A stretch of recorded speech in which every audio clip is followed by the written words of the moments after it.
हमारा MC song ping एक ordinary लड़का है। ना उसके पास पैसा है, ना अच्छी बॉडी और ना ही लुक्स। शायद उसकी इसी हालत की वजह से उसकी गर्लफ्रेंड ने उसे छोड़कर एक अमीर लड़के के पास जाने का फैसला किया। लेकिन फिर उसके साथ कुछ ऐसा हुआ कि वही ऑर्डिनरी लड़का बन गया वर्ल्ड का सबसे अमीर आदमी। तो चलिए बिना किसी और स्पॉइलर के शुरू करते हैं इस स्टोरी को। तो कहानी की शुरुआत होती है हंजो यूनिवर्सिटी से, जहां हमारा सॉन्ग पिंग डिलीवरी देने के लिए अपनी साइकिल से आया होता है। उसकी साइकिल चलाने की स्किल को देखकर दो लड़कियां उससे इम्प्रेस में जाती हैं। सॉन्ग पिंग जल्दी से पार्सल उठाता है और एक लड़की की तरफ भागते हुए उससे माफी मांगता है। वो लड़की सॉन्ग पिंग से कहती है कि वो पिछले 5 मिनट से उसका यहाँ इंतजार कर रही थी। अगर उसे इतनी देर होने वाली थी तो उसने पहले कॉल क्यों नहीं किया। सॉन्ग पिंग पार्सल देते हुए कहता है कि रोड पर एक एक्सीडेंट हो गया था, इसीलिए उसे यहाँ आने में देर हो गई। लेकिन वो लड़की सॉन्ग पिंग की बात को नजरअंदाज करती है और उससे कहती है कि उसे आगे से डिलीवरी करने की जरूरत नहीं। इतना कहकर वो लड़की वहां से चली जाती है। उसके जाने के बाद सॉन्ग पिंग अपने फोन में देखते हुए कहता है कि उसने अपनी आज की सारी डिलीवरीज पूरी कर दी हैं और आज उसे सैलरी मिलने वाली है। सैलरी के पैसों से वो अपनी गर्लफ्रेंड शैन यूकी के लिए नया सेलफोन खरीदने के बारे में सोचते हुए खुश हो रहा होता है। लेकिन उसकी ये खुशी ज्यादा देर तक नहीं टिकती, क्योंकि जब वो साइकिल लेकर वापस जा रहा था तब उसकी आंखों के सामने शैन यूकी आ जाती है, जो कि एक रिच लड़के जॉन हू की तरफ जा रही होती है। जॉन हू शैन यूकी से पूछता है कि आज वो क्या खाना पसंद करेगी। शैन यूकी उसे बताती है कि आज उन्हें सुकियाकी गाने चलना चाहिए। वहीं पीछे से सॉन्ग पिंग यूकी का नाम चिल्लाते हुए भागकर आ रहा होता है। तभी जॉन हू यूकी की कमर पकड़कर उसे अपने पास खींच लेता है। ये देखकर यूकी जॉन हू को रोकती है, क्योंकि वो लोग अभी भी यूनिवर्सिटी के अंदर होते हैं। यूकी को उस लड़के की बाहों में देखकर सॉन्ग पिंग हैरान रह जाता है। तभी यूकी सॉन्ग पिंग को बाहर नोटिस कर लेती है। वो सॉन्ग पिंग को समझाने लगती है कि वो उसे गलत ना समझे। ये लड़का उसका सीनियर है जिसने उसे जॉब दिलवाई है, इसलिए वो उसके साथ खाने पर जा रही थी। सॉन्ग पिंग वहां से जाते हुए यूकी से कहता है कि वो आज रात डिनर पर उसका इंतजार करेगा। जॉन हू यूकी की कमर पकड़ते हुए सॉन्ग पिंग के बारे में पूछता है, क्या वो गरीब तुम्हारा बॉयफ्रेंड है? यूकी जॉन हू का हाथ हटाते हुए गुस्से में कहती है, मैंने तुम्हें पहले भी कहा था यूनिवर्सिटी के अंदर मुझे टच मत करना। फिर वो दोनों कार में जाकर बैठ जाते हैं। शैन यूकी के गुस्से को दूर करने के लिए जॉन हू उसे एक नेकलेस देता है। नेकलेस को पकड़कर शैन यूकी खुश हो जाती है। इससे साफ पता चलता है कि शैन यूकी एक गोल्ड डिगर है। जॉन हू शैन यूकी के चेहरे को अपनी तरफ करता है और फिर वो यूकी को किस कर लेता है। और उसके हाथ कहाँ जा रहे थे वो तुम खुद ही समझ लो, यहाँ मैं कुछ नहीं कह सकता। आगे हम देखते हैं कि उनकी कार सॉन्ग पिंग के पास से गुजरती है। सॉन्ग पिंग को लग रहा था कि शायद उसकी गर्लफ्रेंड यूकी उसे धोखा दे रही है। आज सॉन्ग पिंग को डिलीवरी के लिए बोनस मिला था। वो उन पैसों को जोर से अपनी मुट्ठी में दबाता है और गुस्से में उन्हें सड़क पर फेंकते हुए चिल्लाकर कहता है, पैसा पैसा पैसा। ये सब हुआ क्योंकि मेरे पास पैसे नहीं है। फिर वो उन पैसों पर लात रखकर उन्हें अपने पैरों तले रौंदने लगता है और वहां से चला जाता है। लेकिन तभी उसे इस दुनिया की गहरी सच्चाई याद आती है कि पैसों के बिना तो वो सरवाइव ही नहीं कर सकता। सॉन्ग पिंग वापस जाकर उन पैसों को उठा लेता है और फिर अपने रास्ते लौट जाता है।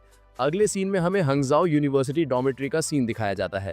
हम एक लड़के को देखते हैं जो कि अपने लैपटॉप पर किसी लड़की की लाइव स्ट्रीम देखते हुए लाट टपका रहा होता है। तभी वहां रूम में सॉन्ग पिंग आ जाता है। सॉन्ग पिंग को देखकर वो बंदा सॉन्ग पिंग से कहता है, सॉन्ग पिंग जल्दी आ बे, देखना योयो डांस कर रही है, वो कितनी हॉट लग रही है बे। और हमें बताया जाता है कि इस लड़के का नाम है मा लियांग, जो कि सॉन्ग पिंग का रूममेट है। सॉन्ग पिंग मा लियांग से कहता है कि उसे नहीं देखना, लेकिन मा लियांग को सॉन्ग पिंग की ये बात जरा अजीब लगती है और वो सॉन्ग पिंग से पूछता है कि उसे आज क्या हुआ है। सॉन्ग कहता है कि उसे कुछ नहीं हुआ, पर मा लियांग अभी भी नहीं मानता और वो सॉन्ग पिंग से कहता है कि वो उसे सच सच बता दे कि उसके साथ क्या हुआ है, क्योंकि मा लियांग को सॉन्ग पिंग उदास नजर आ रहा था। जिस पर सॉन्ग पिंग मा लियांग को बताता है कि वो बस आज काम करके थक गया है, इसलिए उसे आराम करना है। इतना कहकर सॉन्ग पिंग ऊपर वाले बेड पर जाकर चादर ओढ़ के लेट जाता है। वहीं मा लियांग को अभी भी सॉन्ग पिंग की चिंता हो रही होती है और तभी मा लियांग जैसे ही लैपटॉप पर देखता है तो वहां किसी ने योयो को 100 एयरप्लेन गिफ्ट कर दिए होते हैं। ये देखकर मा लियांग विश करता है कि काश एक दिन वो भी उस 100 एयरप्लेन भेजने वाले बंदे जितना रिच बन पाए। वहीं सॉन्ग यूकी के धोखे को याद कर रहा होता है। तभी उसकी आंख से आंसू बहकर उसके फोन पर गिरता है, जिससे उसके फोन की डिस्प्ले पर लिखकर आता है कि इंस्टॉलेशन कंप्लीटेड हो चुकी है। फिर हम सॉन्ग पिंग को एक अनरियलिस्टिक जगह पर देखते हैं, जहां पर एक सिस्टम होता है जिसका नाम है सुपर इनकम ट्रेजर। उसने अपने मास्टर को सक्सेसफुली रिकॉग्नाइज कर लिया होता है, जो कि और कोई नहीं बल्कि सॉन्ग पिंग ही है। सिस्टम सॉन्ग पिंग को उसका स्टेटस दिखाता है, जिससे हमें पता चलता है कि सॉन्ग पिंग की उम्र 20 साल है और वो एक मेल है। उसकी हाइट 173 सेंटीमीटर और वेट 55 केजी है। और बाकी की चीजें जैसे इंटेलिजेंस और फिजिकल स्ट्रेंथ 10 है, चार्म और एजिलिटी 5 और पावर और लक 4 और 8 है। वहीं इस चीज को देखकर सोंगपिंग कहता है कि ये किस नमूने का डेटा है। खैर, जिसका भी होगा वो सच में एक पागल होगा। वहीं एक अननोन लड़की कहती है, वो आपका ही डेटा है मास्टर, तो क्या आप खुद को एक पागल कह रहे हैं मास्टर? मेरा नाम ल्यूल्यू है। उस लड़की को देखकर सोंगपिंग सोच रहा होता है कि इतनी छोटी होकर मेरी बुराई कर रही थी, क्या बकवास है। ल्यूल्यू सोंगपिंग को यूजलेस कहती है, लेकिन उसे बहुत ही लकी भी कहती है, क्योंकि आज से वो उसका मास्टर बन गया है। सोंगपिंग ये सुनकर चौंक कर कहता है कि क्या मास्टर? ल्यूल्यू सोंगपिंग से कहती है कि वो अब सुपर इनकम ट्रेजर सिस्टम का ओनर बन गया है और अब वो इस सिस्टम के फीचर्स का इस्तेमाल कर सकता है। ये सिस्टम उसके फोन में एक ऐप की तरह कनेक्ट होगा और इस ऐप के थ्रू वो टास्क कंप्लीट करके वेल्थ वैल्यूज कमा सकता है और वेल्थ वैल्यूज का इस्तेमाल करके वो चीजें खरीद सकता है या डायरेक्ट एक्सचेंज करके कैश भी ले सकता है। एक वेल्थ वैल्यू पॉइंट की कीमत 10,000 युआन के बराबर होगी। ये सुनकर सोंगपिंग का मुंह खोला का खुला रह जाता है। ल्यूल्यू सोंगपिंग से कहती है, तो चलो अब पहले टास्क से शुरुआत करते हैं।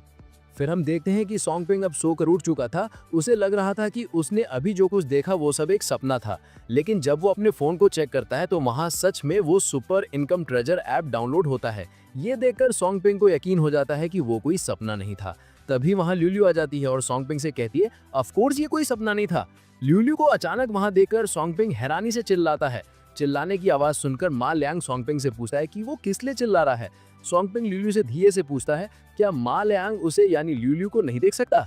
जिस पर ल्यूल्यू सोंगपिंग को बताती है कि हाँ, ऑर्डिनरी पीपल उसे नहीं देख सकते। ये सुनकर सोंगपिंग राहत की सांस लेता है, जिसके बाद ल्यूल्यू सोंगपिंग को ऐप ओपन करके देखने को कहती है कि शायद सिस्टम ने उसे एक पॉइंट दिया होगा। सोंगपिंग ऐप ओपन करता है जहां उसे 3 ऑप्शंस दिखते हैं, wealth value balance, task centre और पर्सनल सेंटर, जिसमें से सोंगपिंग वेल्थ वैल्यू बैलेंस पर क्लिक करता है।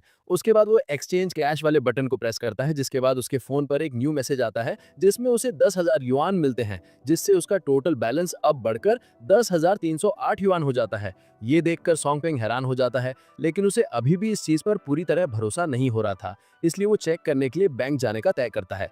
वहीं हम मा लियांग को देखते हैं जो कि चिकन कटलेट खा रहा होता है। वो सोंगपिंग को देखकर कहता है, सोंगपिंग मेरे भाई, तो तुम उठ गए। लेकिन सोंगपिंग मा लियांग की बात पर ध्यान न देकर सीधे बैंक जाने के लिए वहां से भाग जाता है, जिससे मा लियांग का चिकन कटलेट नीचे पड़ जाता है। सोंगपिंग अपने चिकन कटलेट को नीचे पड़ा देखकर रो रहा होता है। फिर वो उसे उठा लेता है और सोचता है कि वो इस कटलेट को खा सकता है, क्योंकि यहाँ उसे देखने वाला तो कोई है ही नहीं। फिर वो उस कटलेट को खाने के लिए अपना मुंह खोलता है, लेकिन तभी सोंगपिंग जोर से दरवाजा ओपन करता है, जिससे मा लियांग के हाथों से वो चिकन कटलेट फिर से नीचे पड़ जाता है। मा लियांग रोते हुए सोंगपिंग से कहता है कि उसकी वजह से ये उसका कटलेट नीचे गिर गया है, तो सोंगपिंग को अब इसके लिए पे करना पड़ेगा। सोंगपिंग मा लियांग से माफी कहता है, सॉरी यार, मुझे माफ कर दे, मैं बाद में तुझे ट्रीट दूंगा, ठीक है। सोंगपिंग की बात सुन मा लियांग खुश होते हुए कहता है, सोंगपिंग मेरे भाई, क्या तू सच में मुझे चिकन कटलेट की ट्रीट देगा? जिस पर सोंगपिंग उसे कहता है कि हाँ, वो बाद में उसे चिकन कटलेट की ट्रीट देगा। मा लियांग सोंगपिंग से पूछता है, अरे भाई, तू तो कह ही रहा था ना कि यूकी के लिए नया फोन लेना है और खुद सिर्फ स्टीम्ड बन खाकर गुजारा करता था, अभी अचानक से अमीरी कहाँ से आ गई? सोंगपिंग गुस्से में बोला, अब सेल फोन खरीदने की जरूरत ही नहीं है। लियांग ने क्यूरियस होकर पूछा, अरे कुछ हुआ है क्या? सोंगपिंग ने हल्का सा स्माइल देते हुए जवाब दिया, कुछ नहीं, बस ब्रेकअप हो गया है, चल बाहर खाना खाते हैं, मेरी तरफ से ट्रीट है। तभी मा लियांग एक्साइटेड होते हुए चिल्लाया कि किसी ने योयो को सुपर रॉकेट गिफ्ट किया है। उसने हैरानी से कहा, एक सुपर रॉकेट की कीमत 1000 RMB होती है और शायद योयो को पहली बार ऐसा गिफ्ट मिला होगा। आखिर कौन हो सकता है इतना अमीर बंदा? वहीं सोंगपिंग ने शांत मुस्कान के साथ कह दिया कि पैसे फ्यूचर में कभी प्रॉब्लम नहीं होंगे। वहीं लाइव स्ट्रीम पर योयो ने खुशी से अनाउंस किया और हैंडसम गूमिंग का शुक्रिया अदा किया सुपर रॉकेट गिफ्ट करने के लिए। उसने सबके सामने कहा कि अपने वादे के मुताबिक जो भी इंसान सुपर रॉकेट भेजेगा वो उसे वीचैट पर ऐड कर सकती है। ये सुनते ही मा लियांग ने जोर से टेबल पर हाथ मारा और गुस्से और हैरानी के साथ कहा कि ये तो गूमिंग है, ये भला यूजो की लाइव स्ट्रीम देखने क्यों आ गया है? वहीं लाइव स्ट्रीम पर हैंडसम गूमिंग नाम का बंदा कमेंट करता है, मा लियांग, तुम रूम नंबर 314 वाले लोगों को लाइव स्ट्रीम देखना ही नहीं चाहिए। अगर पैसे नहीं है, गिफ्ट अफोर्ड नहीं कर सकते, तो फिर देख भी क्यों रहे हो? मा लियांग गुस्से से कहने लगा कि ये सब गूमिंग ने जानबूझकर किया है और वो सोचने लगा कि गूमिंग को पता था कि मुझे अपनी यूनिवर्सिटी की कैंप गर्ल योरो पसंद है, इसलिए वो मुझे नीचे दिखाने के लिए आया है।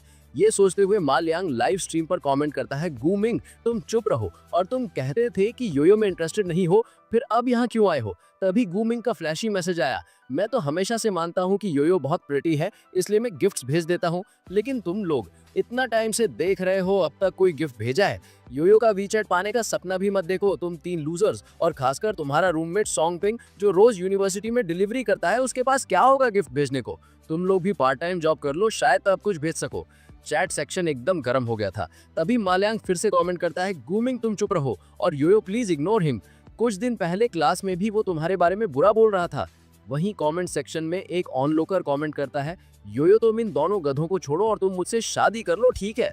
इतना हंगामा देकर योयो ने काम होने की कोशिश की और अनाउंस किया, alright guys, stop arguing, handsome grooming please add my WeChat in private chat. ये सुनते ही मा लियांग का चेहरा उतर गया। उसने कहा, शिट, मैं पहले ही सबको बोल चुका हूँ कि गूमिंग अच्छा इंसान नहीं है, फिर भी वो उसका वीचैट क्यों ऐड कर रही है? सॉन्ग पिंग मा लियांग के कंधे पर हाथ रखते हुए कहता है कि वो ऐसे गंदे इंसान से बहस ना करे, ये सब मीनिंगलेस है। जिस पर मा लियांग भोली भाली शकल बनाकर सॉन्ग पिंग से कहता है कि अगर उसने योयो को नहीं रोका तो बाद में गूमिंग उसे चीट करेगा। सॉन्ग पिंग मा लियांग से पूछता है कि क्या वो सच में योयो को वीचैट पर ऐड करना चाहता है? लियांग कहता है कि वो तो अपने सपने में भी यही करता है। फिर हम देखते हैं कि अब लियांग की जगह पर सॉन्ग पिंग चेयर पर बैठ जाता है और वो बैठने के साथ ही सीधे सुपर रॉकेट बाय बटन पर क्लिक कर देता है। ये देखकर लियांग हैरानी से चिल्लाते हुए कहता है कि सॉन्ग पिंग तुम ये क्या कर रहे हो? फिर नेक्स्ट सीन में हमें हंजुओ यूनिवर्सिटी के फीमेल डॉम का सीन दिखाया जाता है, जहां हम योयो को देखते हैं। लेकिन असल में इस लड़की का नाम योयो नहीं है, योयो तो उसकी आईडी का नाम है।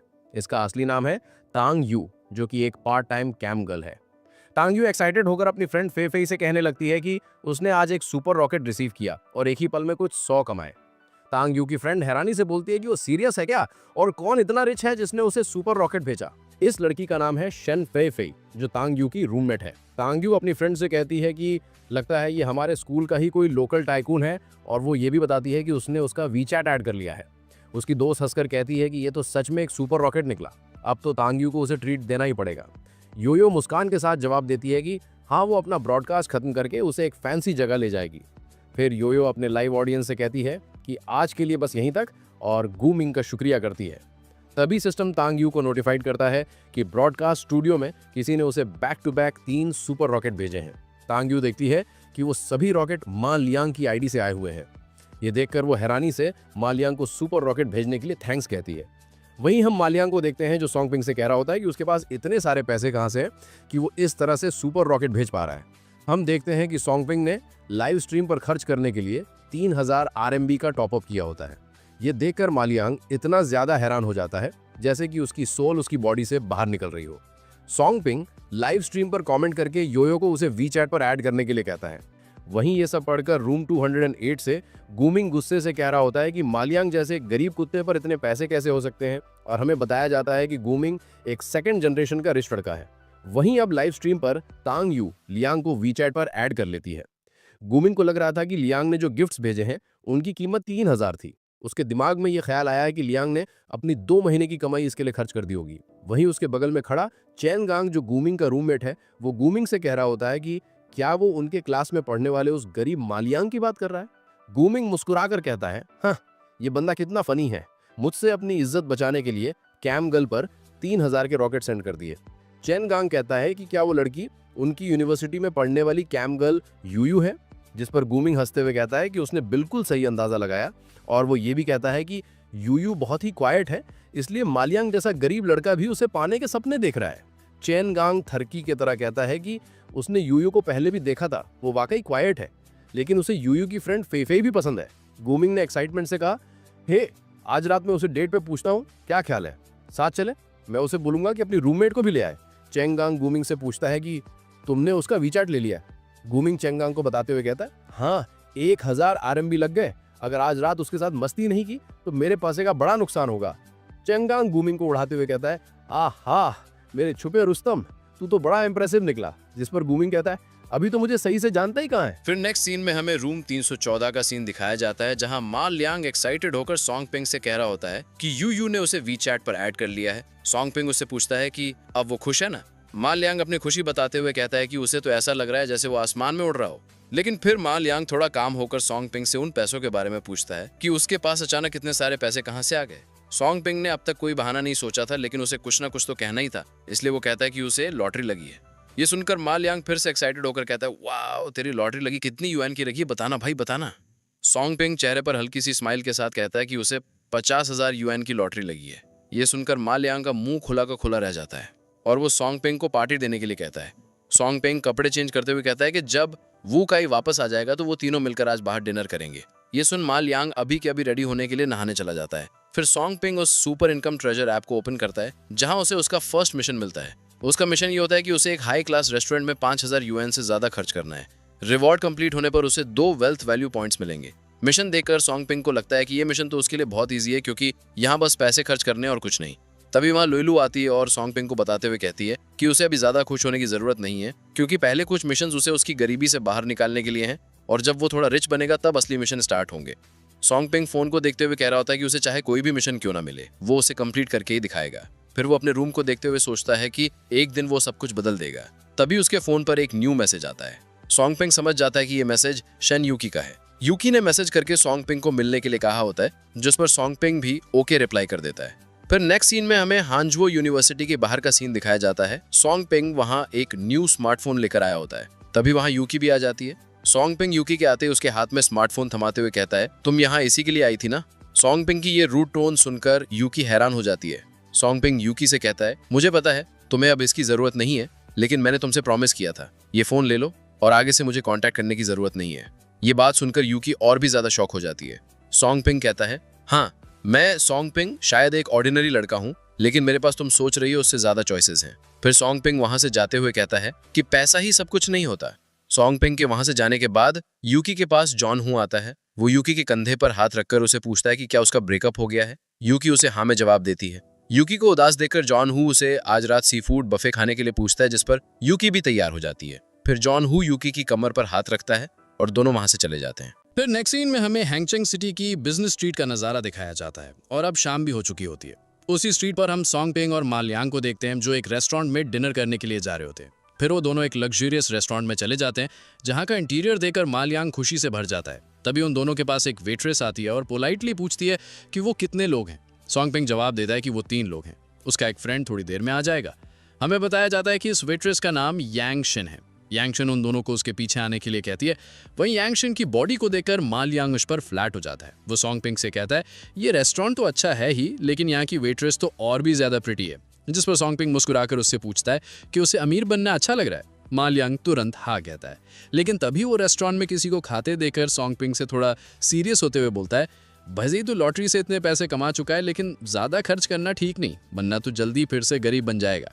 सॉन्ग पिंग मा लियांग के कंधे पर हाथ रखता है और एक प्यारी सी स्माइल दे देता है। दूसरी तरफ हम देखते हैं कि उसी रेस्टोरेंट में गुमिंग, यूयू, फेफे और चेन गांग भी आ जाते हैं। गुमिंग रेस्टोरेंट की तारीफ करते हुए यूयू को बताता है कि ये रेस्टोरेंट उनकी यूनिवर्सिटी के पास का सबसे बेस्ट वेस्टर्न रेस्टोरेंट है, और ये भी कहता है कि वो अक्सर यहाँ आता रहता है क्योंकि उसे यहाँ का खाना बहुत पसंद है।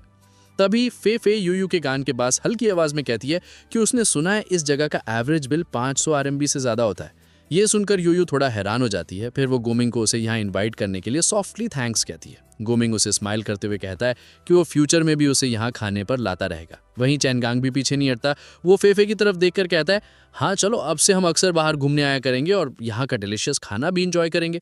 फेफे को भी चैनगांग का ये आइडिया पसंद आता है और तभी गुमिंग यूयू के कंधे पर हल्का सा हाथ रखता है और कहता है, चलो हम बैठने के लिए कोई अच्छी जगह ढूंढते हैं। लेकिन गुमिंग की इस हरकत से यूयू अनकंफर्टेबल महसूस कर रही होती है।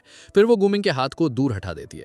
ये देख गुमिंग चढ़ते हुए सोचता है कि क्या वो ऐसा प्रिटेंड कर रही है कि जैसे वो दूध की धुली। वहीं उनके पीछे एक वेटर किसी चड्डी बनियान वाले लड़के से कह रहा होता है कि वो इस रेस्टोरेंट के अंदर नहीं आ सकता। उसकी आवाज़ सुन गुमिंग पीछे मुड़कर देखता है। वो देखता है कि वहाँ जो चड्डी बनियान वाला लड़का आया है वो और कोई नहीं बल्कि सॉन्ग पिंग का रूममेट वू काई है। गुमिंग वू काई से कहता है कि वो तो उन्हीं 3 लूजर्स में से एक है जो रूम 314 में रहते हैं। वू काई उस वेटर से कहता है कि वो यहाँ किसी को ढूंढने आया है। वू काई की बात सुन वेटर उससे कहता है, तो क्या वो यहाँ खाने के लिए नहीं आया है? वू काई कहता है कि हाँ, वो यहाँ खाने के लिए नहीं आया है, और वो बताता है कि उसके फ्रेंड ने उसे यहाँ मिलने बुलाया था, इसलिए वो यहाँ उनसे मिलने आया है, जो पहले से अंदर उसका इंतजार कर रहे हैं।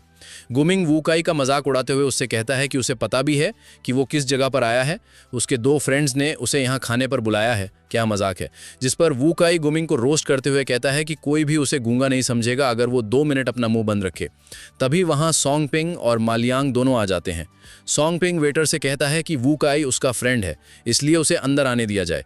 तब गुमिंग उन तीनों को लूजर्स की यूनाइटेड कहकर उनका मजाक उड़ाता है और उनसे कहता है कि उनकी हिम्मत कैसे हुई यहाँ आकर खाना खाने का दिखावा करने की। मालियांग गुमिंग को देखकर हैरानी से पूछता है कि वो यहाँ क्या कर रहा है। गुमिंग एक वीआईपी कार्ड दिखाते हुए कहता है कि वो इस रेस्टोरेंट का रेगुलर कस्टमर है, तो भला वो यहाँ क्यों नहीं होगा। और वो उन तीनों का मजाक उड़ाते हुए कहता है कि उन तीनों गरीबों की यहाँ आने की हिम्मत कैसे हुई। सोंगपिंग गुमिंग से कोल्ड तरीके से पूछता है कि भला वे तीनों यहाँ क्यों नहीं आ सकते। वहीं सोंगपिंग को वहाँ देखकर फेफे यूयू को सोंगपिंग के बारे में बताती है कि सोंगपिंग अक्सर उनकी यूनिवर्सिटी में डिलीवरी करता है और आज वो उसके पार्सल को डिलीवर करने में लेट भी हो गया था। लेकिन फीफे को ये समझ नहीं आ रहा था कि उस जैसा गरीब यहाँ इस रेस्टोरेंट में क्या करने आया है।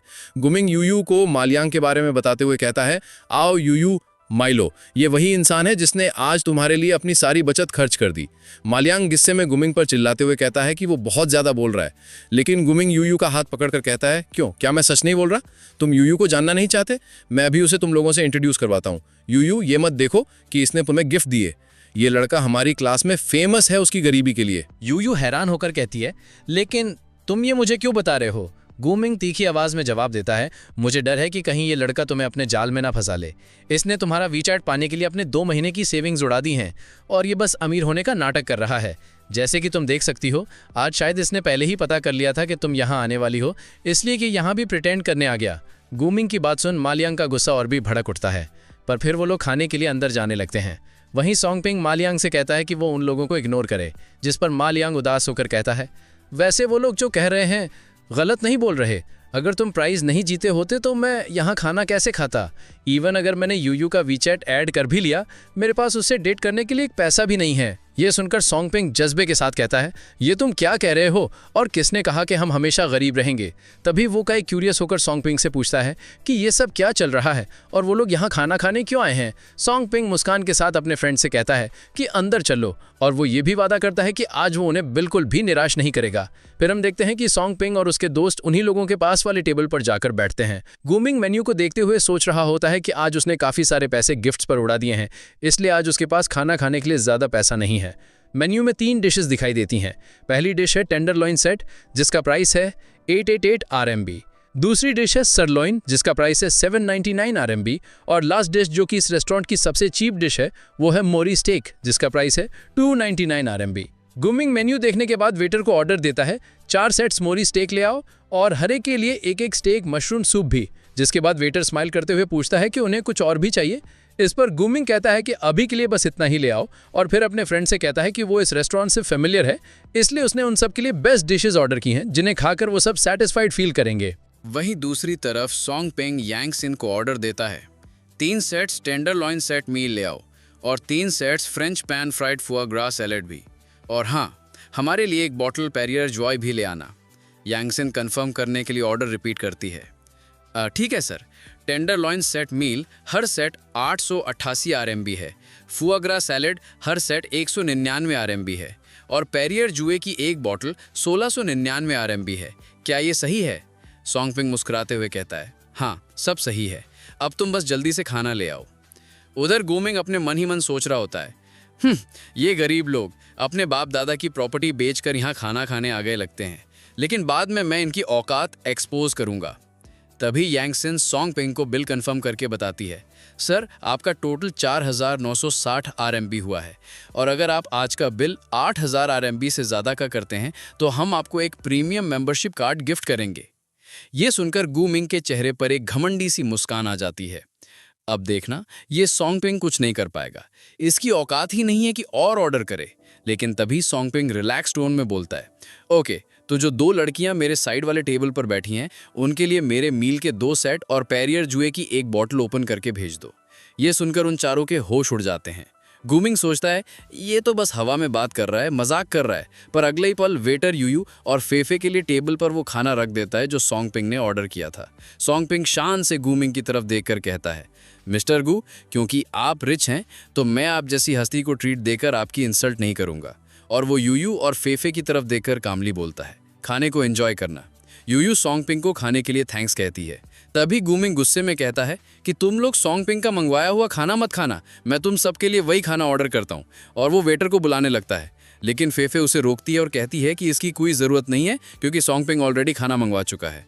वही उन तीनों को खुश देखकर गूमिंग अंदर ही अंदर सोचता है, हाँ, अभी जितना हंसना है हंस लो, देखते हैं बाद में कैसे हंसोगे। इतना पैसा उड़ाकर बाद में छुप छुप के जरूर रोगे। थोड़ी देर बाद यांग सिंह उन सब के लिए आइसक्रीम लेकर आती है, लेकिन सोंगपिंग 2 और आइसक्रीम ऑर्डर कर देता है। ये देखकर गूमिंग को अपने आप पर इतनी शर्म आ रही होती है जैसे वो जमीन में गड़ गया हो। तभी यांग सिंह सोंगपिंग को एक मेंबरशिप कार्ड देती है और कहती है, सर अब से आप हमारे वीआईपी मेंबर हो, आपके प्रिविलेजेस ऑलरेडी आपके फोन पर भेज दिए गए हैं। ये देखकर गूमिंग अंदर ही अंदर सोचता है, सोंगपिंग अब बस इंतजार कर जब मैं तेरी असली औकात सबके सामने ना ला दूं कि तू असल में एक गरीब लड़का है। फिर खाना खत्म होने के बाद चारों रेस्टोरेंट से बाहर निकलते हैं, जहां गूमिंग यूयुई से पूछता है कि क्या उसका कहीं और घूमने का मन है, लेकिन यूयुई कहती है कि अब उसका मन नहीं है और वो बस अपने डॉर्मेट्री वापस जाना चाहती है। इसके बाद यूयुई और फेफे डॉर्मेट्री निकल जाती हैं और गूमिंग और चेनगांग वहीं रुक जाते हैं।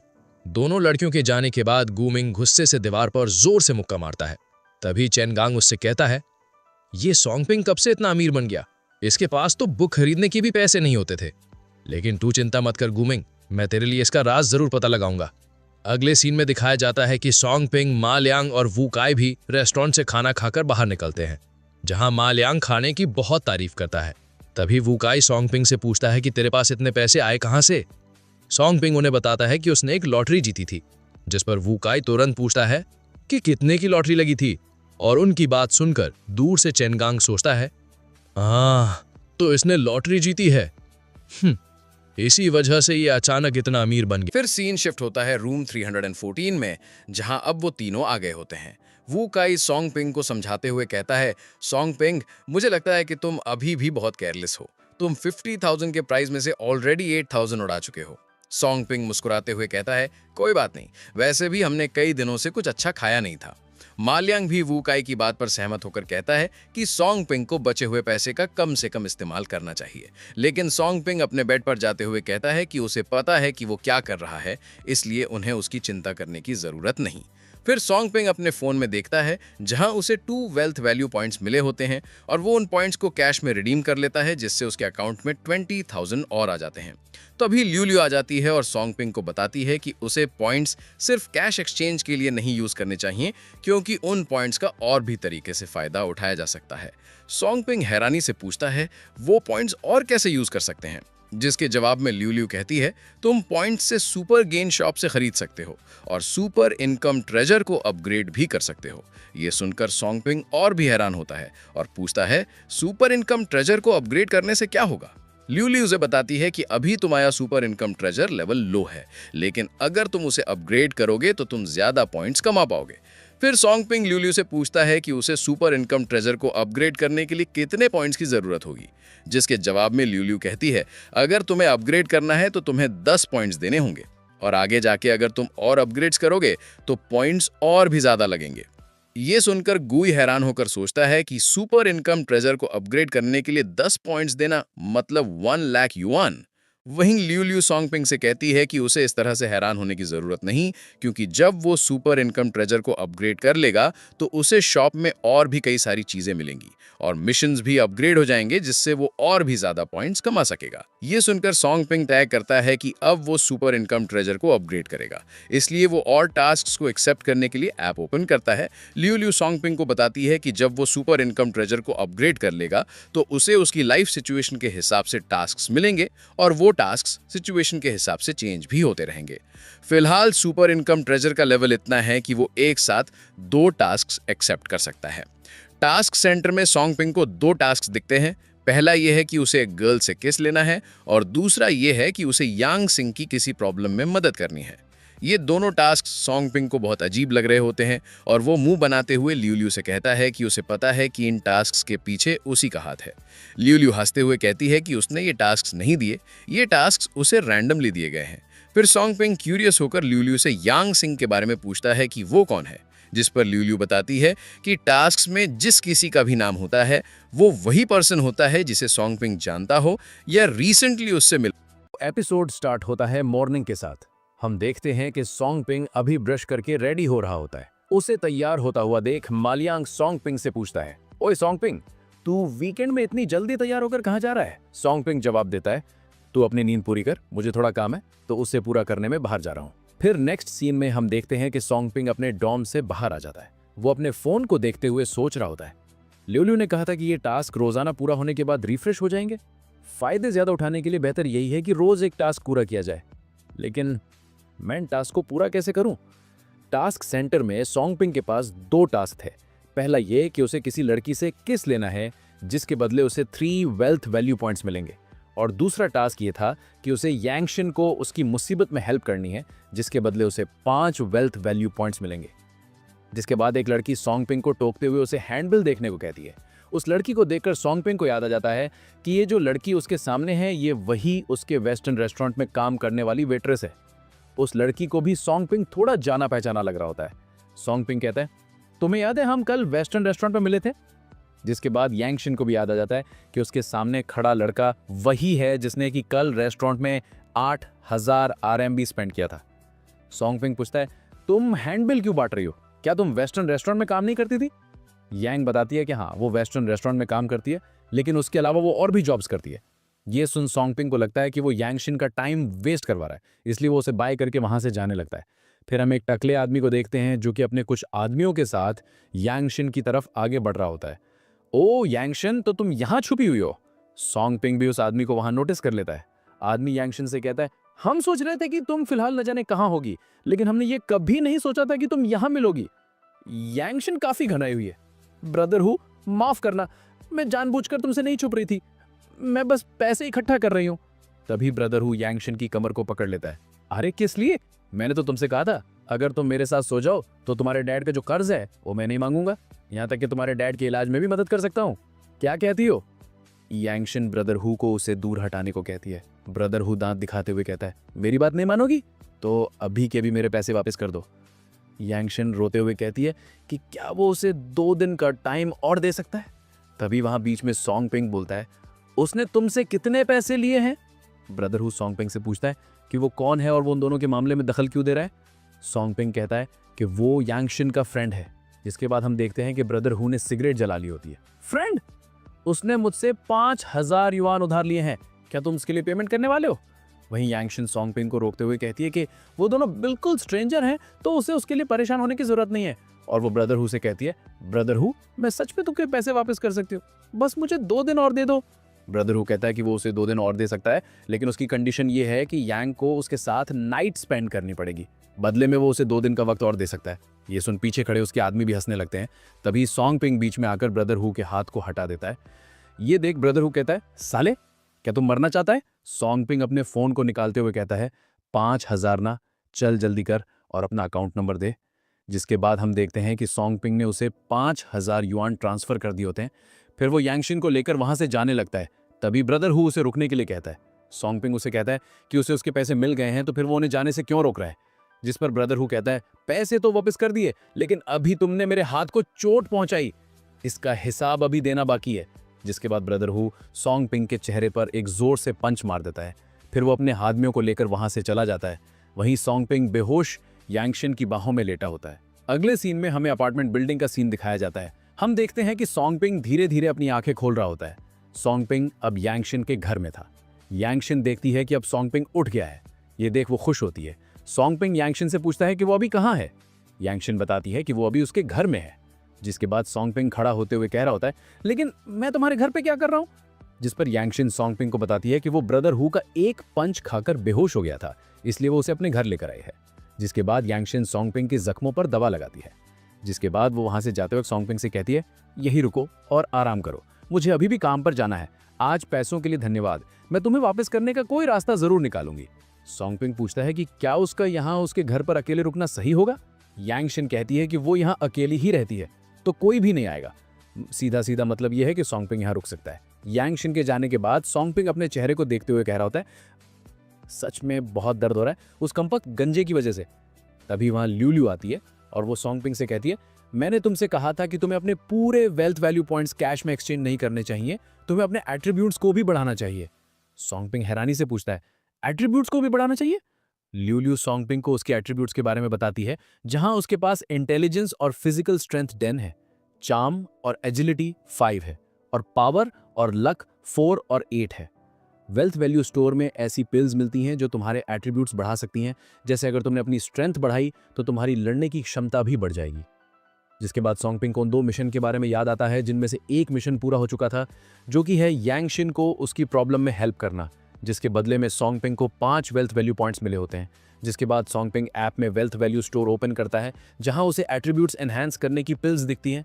ल्यू सॉन्गपिंग को पिल्स के प्राइसेस बताते हुए कहती है कि हर एक पिल की प्राइस 1 वेल्थ वैल्यू पॉइंट है, लेकिन क्योंकि वो पहली बार खरीद रहा है तो वो जॉन सी पिल सबसे पहले खरीदेगा। उसकी पावर उसे 1 वेल्थ वैल्यू पॉइंट के बदले में 5 गुना ज्यादा मिलेगी, लेकिन सिर्फ एक बार के लिए। ल्यू की बात सुन सॉन्गपिंग चिंतित होते हुए कहता है, अगर मैं पहले 1 वेल्थ वैल्यू पॉइंट के बदले में पावर एनहांस पे लूंगा तो मेरी टोटल पावर 4 से बढ़कर 9 हो जाएगी। लेकिन उसे इस बात की भी चिंता थी कि क्या वो 9 पावर से उस टकले यानी कि ब्रदर हु को हरा सकता है। जिस पर ल्यू सॉन्गपिंग को समझाते हुए कहती है कि उस टकले की पावर सिर्फ 6 है, और अगर तुम पावर एनहेंस पे लोगे तो तुम्हारी पावर बढ़ के 9 हो जाएगी, जिससे तुम उस टकले ब्रदर हु को आसानी से हरा सकते हो।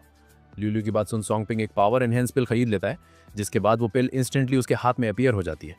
सॉन्गपिंग उस पिल को खा लेता है, जिसके बाद उसे उसकी बॉडी में पावर बढ़ती हुई महसूस हो रही होती है। लेकिन सॉन्गपिंग के पास अभी भी 4 वेल्थ वैल्यू पॉइंट्स बचे हुए थे। वो सोचता है कि वो अब इन पॉइंट्स का क्या करे। तभी उसे स्टोर में पावर एनहेंस पिल के बगल में एक जड़ी बूटी जैसा कुछ दिखता है। वो उस पर क्लिक करता है। सिस्टम बताता है कि ये एक ऐसी जड़ी बूटी है जो कि सभी तरह की बीमारी और चोट को हील कर सकती है। ये देख सॉन्गपिंग कहता है कि अगर वो 3 वेल्थ वैल्यू पॉइंट से एक जड़ी बूटी खरीद ले तो फिर वो उसे जरूरतमंद लोगों को बेचकर अच्छा खासा पैसा कमा सकता है। जिसके बाद सॉन्गपिंग जल्दी से एक जड़ी बूटी खरीद लेता है। और हाँ गाइस, शायद मैं बताना भूल गया कि एक जड़ी बूटी की प्राइस 3 वेल्थ वैल्यू पॉइंट्स है, और बाकी बचे 1 पॉइंट से सॉन्गपिंग कैश एक्सचेंज कर लेता है। जिसके बाद सॉन्गपिंग भी लाइक, हेलो, अरे मैं ये पूछ रहा था कोई कनाडा में सी फेसिंग बंगला है क्या? कनाडा में सी फेसिंग बंगला, बजट ऐसे ही है लगभग 2 से 2,500 करोड़ रुपए तक का। अगले सीन में हम ब्रदर हु और उसके आदमियों को देखते हैं। ब्रदर हु अपने आदमियों से कह रहा होता है, सोचा भी नहीं था यांगशिन जिस बेवकूफ लड़के को जानती है वो इतना अमीर निकलेगा। जिस पर आदमी हंसते हुए कहता है कि उसे सॉन्गपिंग से और भी पैसे ले लेने चाहिए थे। ब्रदर हु कहता है कि हाँ तुम सही कह रहे हो, उस लड़के ने बिना कुछ सोचे 5,000 RMB स्पेंड कर दिया। उसके पास जरूर और भी पैसे होंगे, और इतना ही नहीं, उसने मेरी विमेन को भी मुझसे छीन लिया। शायद उसे मारना ही काफी नहीं है। फिर सीन वापस से चेंज होता है यांगशिन के अपार्टमेंट पर। यांगशिन अंदर आती है और वो देखती है कि सॉन्गपिंग अब रेस्ट नहीं कर रहा था। सॉन्गपिंग कहता है कि अब वो ठीक है तो उसे और रेस्ट करने की जरूरत नहीं है। लेकिन यांगशिन फिर भी सॉन्गपिंग के चेहरे को छूते हुए कहती है, तुम्हारे चेहरे में अब भी दर्द हो रहा है, आप कैसा महसूस कर रहे हो? तभी सॉन्गपिंग की नजर भटक कर ना जाने कहाँ चली जाती है। जिसके बाद सॉन्गपिंग जवाब देता है, नहीं अब दर्द नहीं हो रहा, तो बहुत बड़ा महसूस कर रहा हूँ, नहीं मतलब बहुत अच्छा लग रहा है। फिर यांगशिन सॉन्गपिंग को उसकी मदद करने के लिए थैंक्स कहती है और कहती है कि वो जल्द ही पैसे वापस करने का तरीका ढूंढ निकालेगी। लेकिन सॉन्गपिंग यांगशिन से कहता है कि उसे पैसे लौटाने की जल्दबाजी नहीं करनी चाहिए, वो जब चाहे तब पैसे लौटा सकती है। यांगशिन बताती हुई कहती है कि वो दिन में 4 जॉब्स करती है, इसलिए उसके पास ज्यादा टाइम नहीं बचता, लेकिन फिर भी वो सॉन्गपिंग को उसकी मदद करने के लिए ट्रीट देगी। तभी कोई दरवाजा खटखटाते हुए चिल्लाकर कहता है, यांगशिन दरवाजा खोलो। चिल्लाने की आवाज सुन यांगशिन डर जाती है, क्योंकि उसे अंदाजा हो गया था कि बाहर दरवाजे पर कौन है। सॉन्गपिंग डोर ओपन करने के लिए आगे बढ़ता है। डोर पर ब्रदर हु और उसके आदमी थे। सॉन्गपिंग उनसे कहता है, हमने पैसे वापस कर दिए, अब तुम लोगों को और क्या चाहिए? ओए लड़के, अब भी मुझसे बात करने की हिम्मत कर रहा है? तेरे चेहरे में दर्द नहीं हो रहा क्या? ब्रदर हु की बात सुन सॉन्गपिंग डर के मारे अपने कदम पीछे लेने लगता है। तभी वहाँ ल्यू आ जाती है और वो सॉन्गपिंग को चीयर अप करते हुए कहती है कि अब वो ब्रदर हु से स्ट्रांग है तो उसे पीछे हटने की जरूरत नहीं। ल्यू की बात सुन सॉन्गपिंग अपनी मुट्ठी कस लेता है और ब्रदर हु के मुंह पे कहता है, तुझे तेरे पैसे मिल गए हैं ना, तो फिर यहाँ किस लिए आया है? यांगशिन भी कहती है, हाँ ब्रदर हु, पैसे तो पहले ही वापस कर दिए ना। ब्रदर हु कहता है कि हाँ उसे पैसे तो मिल गए हैं, लेकिन उसने ब्याज की रकम गलत कह दी थी। इसका मतलब ये है कि यांगशिन को अभी भी 1,000 RMB देना बाकी है। जिसके बाद ब्रदर हु सॉन्गपिंग पर हाथ मारते हुए उसे पैसे देने के लिए कहता है, लेकिन तभी सॉन्गपिंग उसका हाथ पकड़कर मोड़ देता है, जिससे उसके हाथ की हड्डी टूट जाती है। वहीं दोनों आदमी चिल्लाते हुए कहते हैं, जल्दी कर और ब्रदर हु को छोड़ दे। लेकिन सॉन्ग पिंग ब्रदर हु का हाथ नहीं छोड़ता और उससे पूछता है कि क्या उसे अभी भी पैसे चाहिए। ब्रदर हु मिन्नतें करते हुए कहता है नहीं मुझे नहीं चाहिए, प्लीज मुझे जाने दो। ये सुन सॉन्ग पिंग उसे छोड़ देता है, लेकिन ब्रदर हु के तेवर तुरंत बदल जाते हैं। वो सॉन्ग पिंग को जान से मारने के लिए आगे बढ़ता है, लेकिन सॉन्ग पिंग भी कहाँ चुप खड़ा रहने वाला था। वो जोर से उसके पेट पर लात मारता है और यांगशिन का हाथ पकड़कर वहां से भागकर बाहर आ जाते हैं। यांगशिन पसीना पहुंचते हुए सॉन्ग पिंग से पूछती है कि वो अचानक इतना ताकतवर कैसे बन गया कि उसने ब्रदर हु का हाथ तोड़ दिया। सॉन्ग पिंग जवाब देता है वो तो पिछली बार उसने अचानक से अटैक कर दिया, वरना मैं तो उसी वक्त उसके हाथ पैर तोड़ देता। यांगशिन सॉन्ग पिंग को देखते हुए कहती है कि उसे अब सतर्क रहना चाहिए। ब्रदर हु के पास ताकतवर लोग हैं और क्योंकि सॉन्ग पिंग ने उसे पीटा है तो मुमकिन है कि वो दोबारा उसे ढूंढने आ जाए। सॉन्ग पिंग ने गहरी सांस लेते हुए कहा मैं ठीक हूँ, लेकिन वो जानता है कि तुम का लेती हो, तुम्हें जितनी जल्दी हो सके घर बदल लेना चाहिए। यांगशिन परेशान होकर बोली लेकिन मैं कहाँ से पैसे लाऊं, यहाँ का किराया ही बड़ी मुश्किल से दे पाती हूँ, नई घर का खर्च कैसे उठाऊंगी। यांगशिन को परेशान देख सॉन्ग पिंग उसका हाथ पकड़कर उसे अपने साथ चलने को कहता है। फिर अगले सीन में हमें जॉन हू और शैन यूकी को दिखाया जाता है। जॉन हू सोच रहा होता है अरे यार वो तो मेरी गर्लफ्रेंड बनने के लिए पहले ही तैयार हो चुकी है, लेकिन हम तभी शैन यूकी कहती है कि उसे ये जगह बहुत ही एक्सपेंसिव लग रही है, लेकिन जॉन हू मुस्कुराते हुए कहता है ये अपार्टमेंट स्कूल के पास का सबसे हाई एंड फ्लैट है, लेकिन मेरे लिए महंगा नहीं है, मैं तुम्हारे लिए किराए पर ले लूंगा। जिस पर शैन यूकी जॉन हू को थैंक्स कहती है। फिर वो दोनों अंदर चले जाते हैं। वहीं थोड़ी देर बाद सॉन्ग पिंग और यांगशिन भी वहीं आ जाते हैं। सॉन्ग पिंग यांगशिन को बताते हुए कहता है कि ये जगह काफी अच्छी लग रही है, क्यों ना मैं तुम्हारे लिए यहीं एक फ्लैट किराए पर ले लूं। यांगशिन ने तुरंत मना किया, जरूरत नहीं है, ये जगह बहुत महंगी है। सॉन्ग पिंग ने गंभीर होकर कहा इसे एक थैंक यू गिफ्ट समझ लो, मुझे आगे भी तुम्हारी बहुत मदद चाहिए होगी। लेकिन यांगशिन अभी भी झिझक रही थी। सॉन्ग पिंग ने उसे बीच में रोकते हुए कहा सेफ्टी सबसे इंपॉर्टेंट है, तुम अब वहां नहीं रह सकती, मेरी बात मानो। फिर वो दोनों भी अंदर चले जाते हैं। अंदर सॉन्ग पिंग को जॉन हू और शैन यूकी दिखते हैं। उन दोनों को वहां देख वो चौंक जाता है। शैन यूकी भी सॉन्ग पिंग को वहां देख चौंक जाती है। जॉन हू सॉन्ग पिंग को देख उसे कहता है नो, तू वही कंगाल सॉन्ग पिंग है ना, यहाँ क्या कर रहा है तू, कहीं ये मत कहना कि तू यहाँ घर किराए पर लेने आया है। अरे जो बंदा एक मोबाइल खरीदने के लिए 3 महीने तक पैसे जोड़ता है वो यहाँ का किराया कैसे देगा। वहीं शैन यूकी जॉन हू को बोलने से मना करती है, लेकिन जॉन हू यूकी को अपनी बाहों में पकड़ लेता है। यूकी मेरे साथ खुश रहेगी, तुम जैसे कंगाल लौंडो को तो प्यार करने का हक भी नहीं है, समझे। यांगशिन सॉन्ग पिंग के हाथों में हाथ डालकर धीरे से पूछती है डार्लिंग क्या ये तुम्हारे दोस्त हैं। यांगशिन को ऐसा करते हुए देख वो दोनों अचंभित हो जाते हैं। वहीं यांगशिन की ऐसी हरकत देख सॉन्ग पिंग भी खूब मजे ले रहा होता है। तभी शैन यूकी पूछती है तुम कौन हो। यांगशिन मुस्कुराते हुए बोली मैं सॉन्ग पिंग की गर्लफ्रेंड हूँ, आपसे मिलकर अच्छा लगा। वहीं जॉन हू हैरानी से सोच रहा होता है कि ये सॉन्ग पिंग की सारी गर्लफ्रेंड्स इतनी सुंदर क्यों होती हैं। शैन यूकी को पता चलता है कि यांगशिन सॉन्ग पिंग की नई गर्लफ्रेंड है तो उसे कांग्रेट्स कहती है। सॉन्ग पिंग भी यूकी को अमीर बॉयफ्रेंड पटा लिया तो उसे कांग्रेट्स कहता है। फिर सॉन्ग पिंग और यांगशिन रिसेप्शनिस्ट के पास जाने लगते हैं। वहीं जॉन हू यांगशिन को पीछे मुड़कर देखते हुए सोचता है डैम ये औरत की शक्ल और काया दोनों ही कमाल के हैं। सॉन्ग पिंग रिसेप्शनिस्ट से कहता है कि उसे यहाँ का सबसे बेस्ट रूम रेंट करना है, जिस पर रिसेप्शनिस्ट सॉन्ग पिंग से कह दिए कि क्या वो श्योर है, क्योंकि यहाँ के सबसे बेस्ट रूम का रेंट पर मंथ 6000 RMB है। सॉन्ग पिंग कहता है कि हाँ वो श्योर है और वो एक रूम रेंट करना चाहता है। रिसेप्शनिस्ट उन दोनों को अपने पीछे आने को कहती है। वहीं जॉन हू यूकी से कह रहा होता है कि वो भी उसके लिए बेस्ट रूम रेंट करेगा, लेकिन यूकी उसे मना करते हुए कहती है कि उसे यहाँ और नहीं रुकना, वो अब डॉम वापस जाना चाहती है। जिसके बाद यूकी वहां से भागने लगती है। वहीं पीछे जॉन हू उसे आवाज लगाकर रुकने के लिए कह रहा होता है। जिसके बाद हम देखते हैं कि वो दोनों रूम देख रहे होते हैं। तभी सॉन्ग पिंग यांगशिन को नीचे उसकी मदद करने के लिए थैंक्स कहता है। यांगशिन कहती है कि उसने उस लड़की के एक्सप्रेशन से ही समझ लिया था कि वो लड़की उसकी एक्स गर्लफ्रेंड है, और यांगशिन ये भी कहती है कि वो लड़का भी कुछ अच्छा नहीं था क्योंकि वो नीचे उसे घूर घूर कर देख रहा था। सॉन्ग पिंग भी कहता है कि अब वो क्या ही कर सकते हैं क्योंकि शैन यूकी की खुद की चॉइस थी। तभी यांगशिन अचानक उसके करीब आ जाती है और उससे कहती है कि उसे भी सॉन्ग पिंग को थैंक्स कहने की ज़रूरत है। वो दोनों एक दूसरे के बहुत ही करीब आ जाते हैं, लेकिन तभी सॉन्ग पिंग पीछे हट जाता है। यांगशिन सॉन्ग पिंग का मुंह अपनी तरफ करते हुए उससे कहती है क्या वो डर रहा है कि वो उसे खा जाएगी, जिसके बाद सॉन्ग पिंग के नाक से खून निकलने लगता है। ये देख यांगशिन हंसते हुए कहती है ठीक है, अब मैं तुम्हें और टीज नहीं करूंगी। फिर यांगशिन रूम को देखते हुए कहती है तुम चाहो तो बस एक नॉर्मल रूम रेंट पे ले सकते हो, इतनी महंगी जगह लेने की जरूरत नहीं है। सॉन्ग पिंग जवाब देता है अभी अभी जब मैं उन दोनों से टकराया तो गुस्से से भर गया था, मैं नहीं चाहता कि वो लोग मुझे नीचा दिखाएं। जिस पर यांगशिन कहती है कि उसे फिर भी इतनी महंगी रूम रेंट पे लेने की ज़रूरत नहीं थी। सॉन्ग पिंग ने समझाते हुए कहा कि कोई दिक्कत नहीं है, इसे उसकी तरफ से एक तोहफा मान लो, 1 महीने बाद वो चाहे तो किसी सस्ते कमरे में शिफ्ट हो सकती है। यांगशिन ने सिर हिलाते हुए कहा कि ठीक है तो मैं मान लेती हूँ, लेकिन बदले में मुझे तुम्हें एक बार खाना खिलाना होगा। सॉन्ग पिंग मुस्कुराकर बोला कि ठीक है, लेकिन आज रात मेरी क्लास है, हम वीकेंड पर मिलते हैं। यांगशिन ने हल्की मुस्कान के साथ कहा कि ठीक है, वीकेंड पर मिलते हैं। फिर अगले सीन में हम देखते हैं कि सॉन्ग पिंग अपार्टमेंट से बाहर आ गया होता है। सॉन्ग पिंग मन ही मन हिसाब लगाते हुए सोचने लगा कि पहले उसके पास 27,000 थे, 6,000 किराया और 1,000 डिपॉजिट देने के बाद अब सिर्फ 20,000 बचे हैं। लेकिन ये भी उसके काम के लिए काफ़ी नहीं है। उसने ठान लिया कि अब उसे टास्क पर नज़र डालनी होगी। सॉन्गपिंग जब टास्क सेंटर पर पहुंचा तो स्क्रीन पर नया टास्क चमक उठा। नया टास्क, सिस्टम का इस्तेमाल किए बिना 10,000 RMB कमाओ। पहले दिए गए इनाम के पैसों का इस्तेमाल किया जा सकता है, लेकिन सिस्टम की चीज़ें बेचकर कमाए गए पैसे इसमें नहीं गिने जाएंगे। सॉन्गपिंग ने गहराई से सोचते हुए कहा, समझ गया, यानी सर्वशक्तिमान जड़ी बूटी बेचकर जो पैसा मिलेगा वो इस टास्क में नहीं गिना जाएगा। तभी वहाँ लियोलियो आते हुए कहती है, बिल्कुल सही, लेकिन हाँ, सिस्टम से कमाए गए पैसों को तुम स्टार्टिंग कैपिटल की तरह इस्तेमाल कर सकते हो। सॉन्गपिंग आत्मविश्वास से मुस्कुराते हुए बोला कि समझ गया, पैसे कमाना तो मेरे लिए बच्चों का खेल है। फिर हमें हांगजो यूनिवर्सिटी से 3 किलोमीटर दूर एक पार्क का सीन दिखाया जाता है, जहाँ रात के टाइम जॉन हू और शेन यूकी टहल रहे थे। शेन यूकी ने धीरे से माफ़ी मांगते हुए कहा कि वो पहले बहुत ज़िद्दी हो गई थी। जॉन हू ने उसे शांत और मुस्कुराते हुए समझाया कि कोई बात नहीं, बस ये ज़रूरी है कि वो बाहर आने के लिए तैयार हो गई। फिर जॉन हू ने यूकी पर इशारा करते हुए कहा कि चलो वहाँ बैठते हैं ताकि वो आराम कर सके। तभी उन्हें सामने से कोई मिस्टीरियस पर्सन आते हुए दिखता है, जिसकी हाइट काफ़ी लंबी थी। वो उन दोनों के बगल से गुजरता है। शेन यूकी उसे पीछे मुड़कर देख रही होती है। उसके वहाँ से जाने के बाद वो दोनों जाकर एक बेंच पर बैठ जाते हैं। जॉन हू यूकी को टीज करते हुए सोच रहा होता है कि आज तो वो कुछ करके ही रहेगा। फिर वो दोनों किस करने लगते हैं। तभी अचानक यूकी पीछे हट जाती है। जॉन हू हैरानी से पूछता है कि क्या हुआ, वो पीछे क्यों हट गई। शेन यूकी जॉन हू को एक पेड़ की तरफ इशारा करते हुए कहती है कि वहाँ कोई है। पेड़ के पीछे वही लंबा आदमी होता है जो कि किसी लड़की को घसीटते हुए खींच कर ला रहा होता है। वो आदमी उन दोनों की तरफ देखता है और इसी के साथ यहीं हमारा एपिसोड एंड होता है। तो इसके आगे क्या होगा वो जानने के लिए हमारे चैनल को सब्सक्राइब कर लीजिए।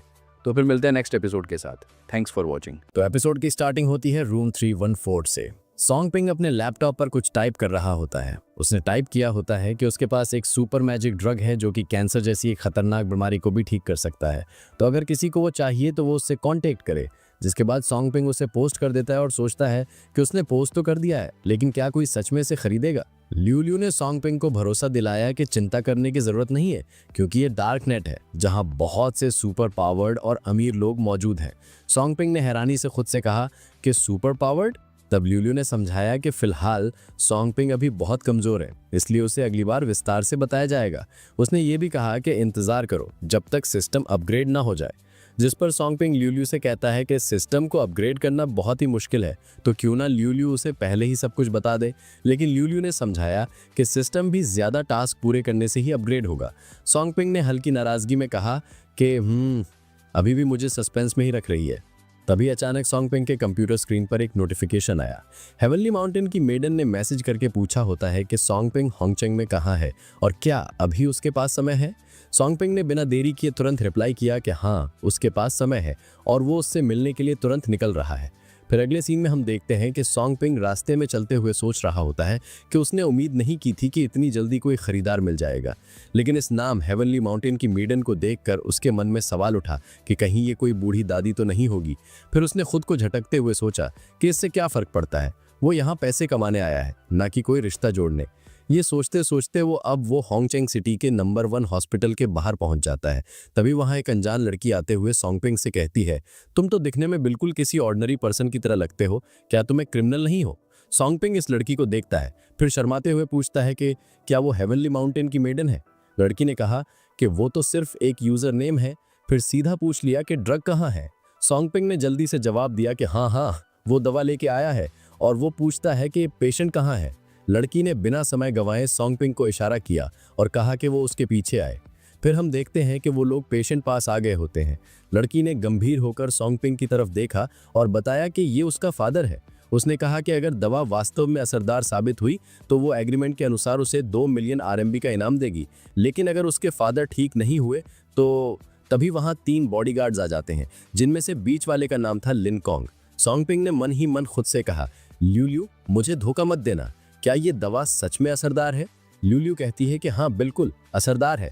वहीं लिन कॉन्ग उस लड़की से कह रहा होता है, यंग लेडी आप श्योर है ना कि कोई दिक्कत नहीं होगी। वो लड़की कहती है कि डार्क वेब पर कोई ऑर्डिनरी पर्सन अकाउंट नहीं बना सकता, और वो ये भी बताती है कि डार्क वेब के अपने भी कुछ रूल्स होते हैं। अगर सॉन्गपिंग उसके फादर को ठीक नहीं कर पाया तो वो यहाँ से बचकर नहीं जा सकता। वहीं हम देखते हैं कि सॉन्गपिंग पेशेंट के मुंह में उस जड़ी बूटी को डाल देता है, जिसके बाद कुछ लाइटनिंग मैजिक और पेशेंट अपनी आंखें खोल लेता है। वो लड़की रोते हुए अपने डैड का हाथ पकड़ती है। पेशेंट कहता है, शिनटोंग अभी हम कहाँ पर हैं। शिनटोंग अपने डैड को बताती है वो अभी हॉस्पिटल में है और उसके बीमार होने के दौरान कई सारी चीजें घटी जो वो उसे बाद में आराम से बताएगी। जिसके बाद शिनटोंग सोंगपिंग को थैंक्स कहती है, जिस पर सोंगपिंग कहता है हाँ हाँ चलो थैंक यू बाद में, पहले डील की बात करो। शिनटोंग चुटकी बजाती है और लिनकोंग 2 सूटकेस लेकर आ जाता है जिनमें पूरे 2 मिलियन आरएमबी कैश था। सोंगपिंग उन सूटकेस को लेकर शिनटोंग से कहता है कि अब वो यहाँ से जा रहा है, लेकिन शिनटोंग उसे रुकने के लिए कहती है, जिस पर सोंगपिंग कहता है क्या उसे और कुछ भी कहना है क्या। शिनटोंग सोंगपिंग को अपना कार्ड देते हुए कहती है भले ही मेरे डैड को बचाना बस एक सौदा था, लेकिन फिर भी मैं तुम्हारी बहुत आभारी हूँ। हमारा यिन परिवार हैंगचैंग सिटी में कुछ हद तक अपनी पहचान और ताकत रखता है। अगर तुम्हें कभी किसी मदद की जरूरत हो तो बेझिझक मुझसे संपर्क करना। सोंगपिंग शिनटोंग से उसका कार्ड लेकर वहां से निकल जाता है।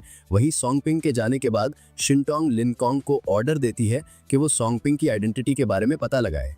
जिसके बाद हम सोंगपिंग को देखते हैं जो कि सीढ़ियों से नीचे जा ही रहा था कि तभी उसके सामने एक सिस्टम अपीयर होता है जिसमें लिखा होता है कि हिडन टास्क कंप्लीट हो गया है, इसलिए सुपर इनकम ट्रेजर अपग्रेड होकर लेवल 2 पर पहुंच गया है। लेकिन सिस्टम को अचानक अपने सामने देख सोंगपिंग कुछ भी समझ नहीं पा रहा था।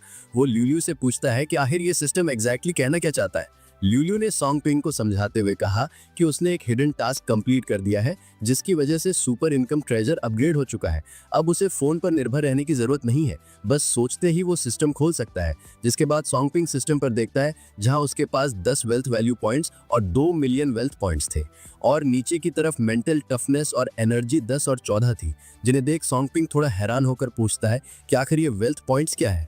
और पहले तो पावर, इंटेलिजेंस और फिजिकल स्ट्रेंथ हुआ करती थी, अब ये बदलकर मेंटल टफनेस और एनर्जी कैसे हो गई। ल्यूल्यू ने शांति से समझाया कि वेल्थ वैल्यू टास्क पूरे करने से मिलती है। इसका इस्तेमाल न सिर्फ कैश में बदलने के लिए किया जा सकता है बल्कि इससे सामान भी खरीदे जा सकते हैं। लेकिन वेल्थ पॉइंट्स अलग होते हैं, ये सिर्फ पैसे कमाने से मिलते हैं और इनका इस्तेमाल सिर्फ एनर्जी और मेंटल टफनेस बढ़ाने के लिए होता है। उसने आगे बताया कि वेल्थ वैल्यू और भी खास है, इससे न केवल एनर्जी और मेंटल टफनेस बढ़ाने वाली पिल्स खरीदी जा सकती हैं बल्कि स्टोर में समय समय पर नए आइटम्स भी आते रहते हैं, जैसे कि सर्वशक्तिमान जड़ी बूटी। सोंगपिंग अब भी उलझा हुआ था, इसलिए उसने फिर पूछा कि आखिर ये एनर्जी और मेंटल टफनेस असल में है क्या। ल्यूल्यू ने समझाया कि मेंटल टफनेस असल में दिमाग की ताकत है और एनर्जी शरीर की ताकत। जब उसकी एनर्जी 100 तक पहुंच जाएगी तो वो पूरी तरह से जागृत होकर एक सुपर पावर्ड बन जाएगा। सोंगपिंग की आंखें बड़ी हो गई, उसने हैरानी से दोहराया कि सुपर पावर्ड। ल्यूल्यू ने हल्की मुस्कान के साथ बोला कि इन सब के बारे में वो धीरे धीरे विस्तार से समझाएगी, अभी उसके लिए सबसे जरूरी काम खुद को अपग्रेड करना है। जिसके बाद सोंगपिंग वहां से जाते हुए कहता है कि उसे सब समझ में आ गया। तभी उसके पास से एक हुडी पहनी हुई लड़की गुजरती है। सोंगपिंग के वहां से जाने के बाद वो लड़की लुकती है जिसका नाम डेविल डॉल लिंग है। वो मन ही मन सोचने लगी क्या ये सच में सिर्फ एक इल्यूजन था। वो लड़का तो बिल्कुल एक ऑर्डिनरी इंसान लग रहा था, लेकिन उसके शरीर से उठती आभा अजीब थी, मानो किसी स्पिरिट डॉल की सांस बह रही हो। फिर वो लड़की सीढ़ियां चढ़कर ऊपर आ जाती है जहां हम उसी लंबे आदमी को देखते हैं जो कि अपने हथियार को पॉलिश कर रहा होता है। लड़की योका की तरफ घूरते हुए उससे पूछती है कि क्या उसने सच में एक आम इंसान को मार डाला है। योका ने जवाब दिया कि हाँ, वो औरत पर्पल कपड़े पहने थी, उसके लिए मरना ही सही था। लड़की योका की ओर देखते हुए हंसी और चौंकते हुए कहा कि वो सच में होपलेस है। उसने आगे कहा कि आज उसने पर्पल ब्रा पहनी है और अब वो जानना चाहती है कि क्या योका उसे भी मारना चाहता है। पर्पल ब्रा को देख योका भड़क गया। वो अपने हथियार से लिंग पर अटैक कर देता है, लेकिन लिंग भी अपने हथियार, जो कि एक अम्ब्रेला है, उससे योका के अटैक को रोकती है। फिर पीछे हटकर कहती है कि वो तो बस योका को टेस्ट कर रही थी। वहीं योका कह रहा होता है कि पर्पल कपड़े पहनने वाले लोगों को जीने का हक नहीं है। जिस पर लड़की उसे एडवाइस देती है, मैं तुम्हें सलाह देती हूं कि बिना सोचे समझे कोई भी कदम मत उठाना, वरना अगर ईगल्स की नजर हम पर पड़ गई तो हालात काफी मुश्किल हो जाएंगे। योका कहता है कि वो उनसे नहीं डरता। जिसके बाद लड़की सिटी को देखते हुए कहती है कि गेम अब शुरू हो गया है। फिर सीन चेंज होता है। हम सोंगपिंग को देखते हैं जिसने कि अपना पूरा हुलिया ही चेंज कर लिया होता है। और हुलिया चेंज होगा भी क्यों नहीं जब बैंक में इतना पैसा जो है। यहाँ हमें ये समझना चाहिए कि इंसान की शक्ल खराब नहीं होती, वो बस गरीब होता है। तभी उसके सामने एक लड़की आती है जिसका नाम रेन शुए है, जो कि शेन यूकी की रूममेट है। वो सोंगपिंग को बताती है कि यूकी कल रात से कुछ भी नहीं बोल रही है और उसे ये लग रहा था कि सोंगपिंग और यूकी का झगड़ा हुआ है। लेकिन सोंगपिंग सीधा क्लियर करते हुए कहता है, हम दोनों का तो पहले ही ब्रेकअप हो चुका है, क्या तुम्हें इस बारे में नहीं पता। रेन शुए हैरान होकर पूछती है, तुम दोनों का ऑलरेडी ब्रेकअप हो गया है, ये कब हुआ। सॉन्ग पिंग बताता है कि उन दोनों ने तो काफी समय पहले ही ब्रेकअप कर लिया था, तो अब उसे यूकी से कोई भी लेना देना नहीं है। ये कहकर वो वहां से जाने लगता है। तभी रेन शुए उसे रोकते हुए कहती है, सॉन्ग पिंग, उसकी हालत थोड़ी अजीब है, मैं चाहती हूँ कि तुम जाकर एक नज़र डालो। मुझे नहीं पता तुम दोनों का ब्रेकअप क्यों हुआ, लेकिन आखिरकार तुम दोनों एक दूसरे को अच्छे से जानते हो। जिस पर सॉन्ग पिंग कहता है, रेन शुए, मुझे पता है वो तुम्हारी सबसे अच्छी दोस्त है, लेकिन मैंने उससे ब्रेकअप इसलिए किया था क्योंकि उसने मुझे धोखा दिया था, तो अब मेरा उससे कोई लेना देना नहीं है। बेहतर होगा तुम उसके मौजूदा बॉयफ्रेंड को बुलाओ, वही जाकर उसे देखे। इतना कहकर वो वहां से जाने लगता है। तभी ल्यू सॉन्ग पिंग को बताती है कि वो लड़की जो अभी उससे बात कर रही थी वो एक सुपर पावर्ड है। इतना सुनते ही सॉन्ग पिंग जल्दी से पीछे मुड़कर देखता है, लेकिन वो लड़की वहां नहीं होती। फिर हम उसी लड़की को देखते हैं जो कि अपने रूम में आ गई होती है। वो देखती है कि यूकी काफी घबराई हुई है। यूकी घबराते हुए कह रही होती है, मैंने देखा उसने किसी को मार डाला। फिर हम वापस से सॉन्ग पिंग को देखते हैं जो कि कंफ्यूज था। वो ल्यू से पूछता है, कोई सुपर पावर वाला इंसान स्कूल में क्यों होगा भला?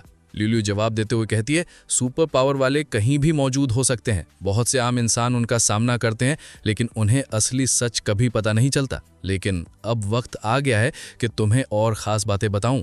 तभी सॉन्ग पिंग सामने देखता है कि वू काय और मा लियांग के सामने गुमिंग और उसका रूममेट खड़ा है। सॉन्ग पिंग आगे बढ़ते हुए कहता है, वू काय क्या बात है? गुमिंग हंसते हुए कहता है, ओए अमीर सॉन्ग आ गया बिल्कुल सही टाइम पे, चलो अब मुआवजे की बात करते हैं। सॉन्ग पिंग हैरान होते हुए बोला, मुआवजा? कौन सा मुआवजा? गुमिंग अपनी कार की तरफ इशारा करते हुए कहता है, तेरे ब्रदर ने मेरी गाड़ी खराब कर दी और तू तो बड़ा अमीर है ना, तो फिर रिपेयर का खर्चा दे। गुमिंग की ये बात सुन वू काय चिल्लाते हुए कहता है कि बस उसकी बास्केटबॉल आके कार से टकराई थी, तो इससे कार कैसे खराब हो सकती है।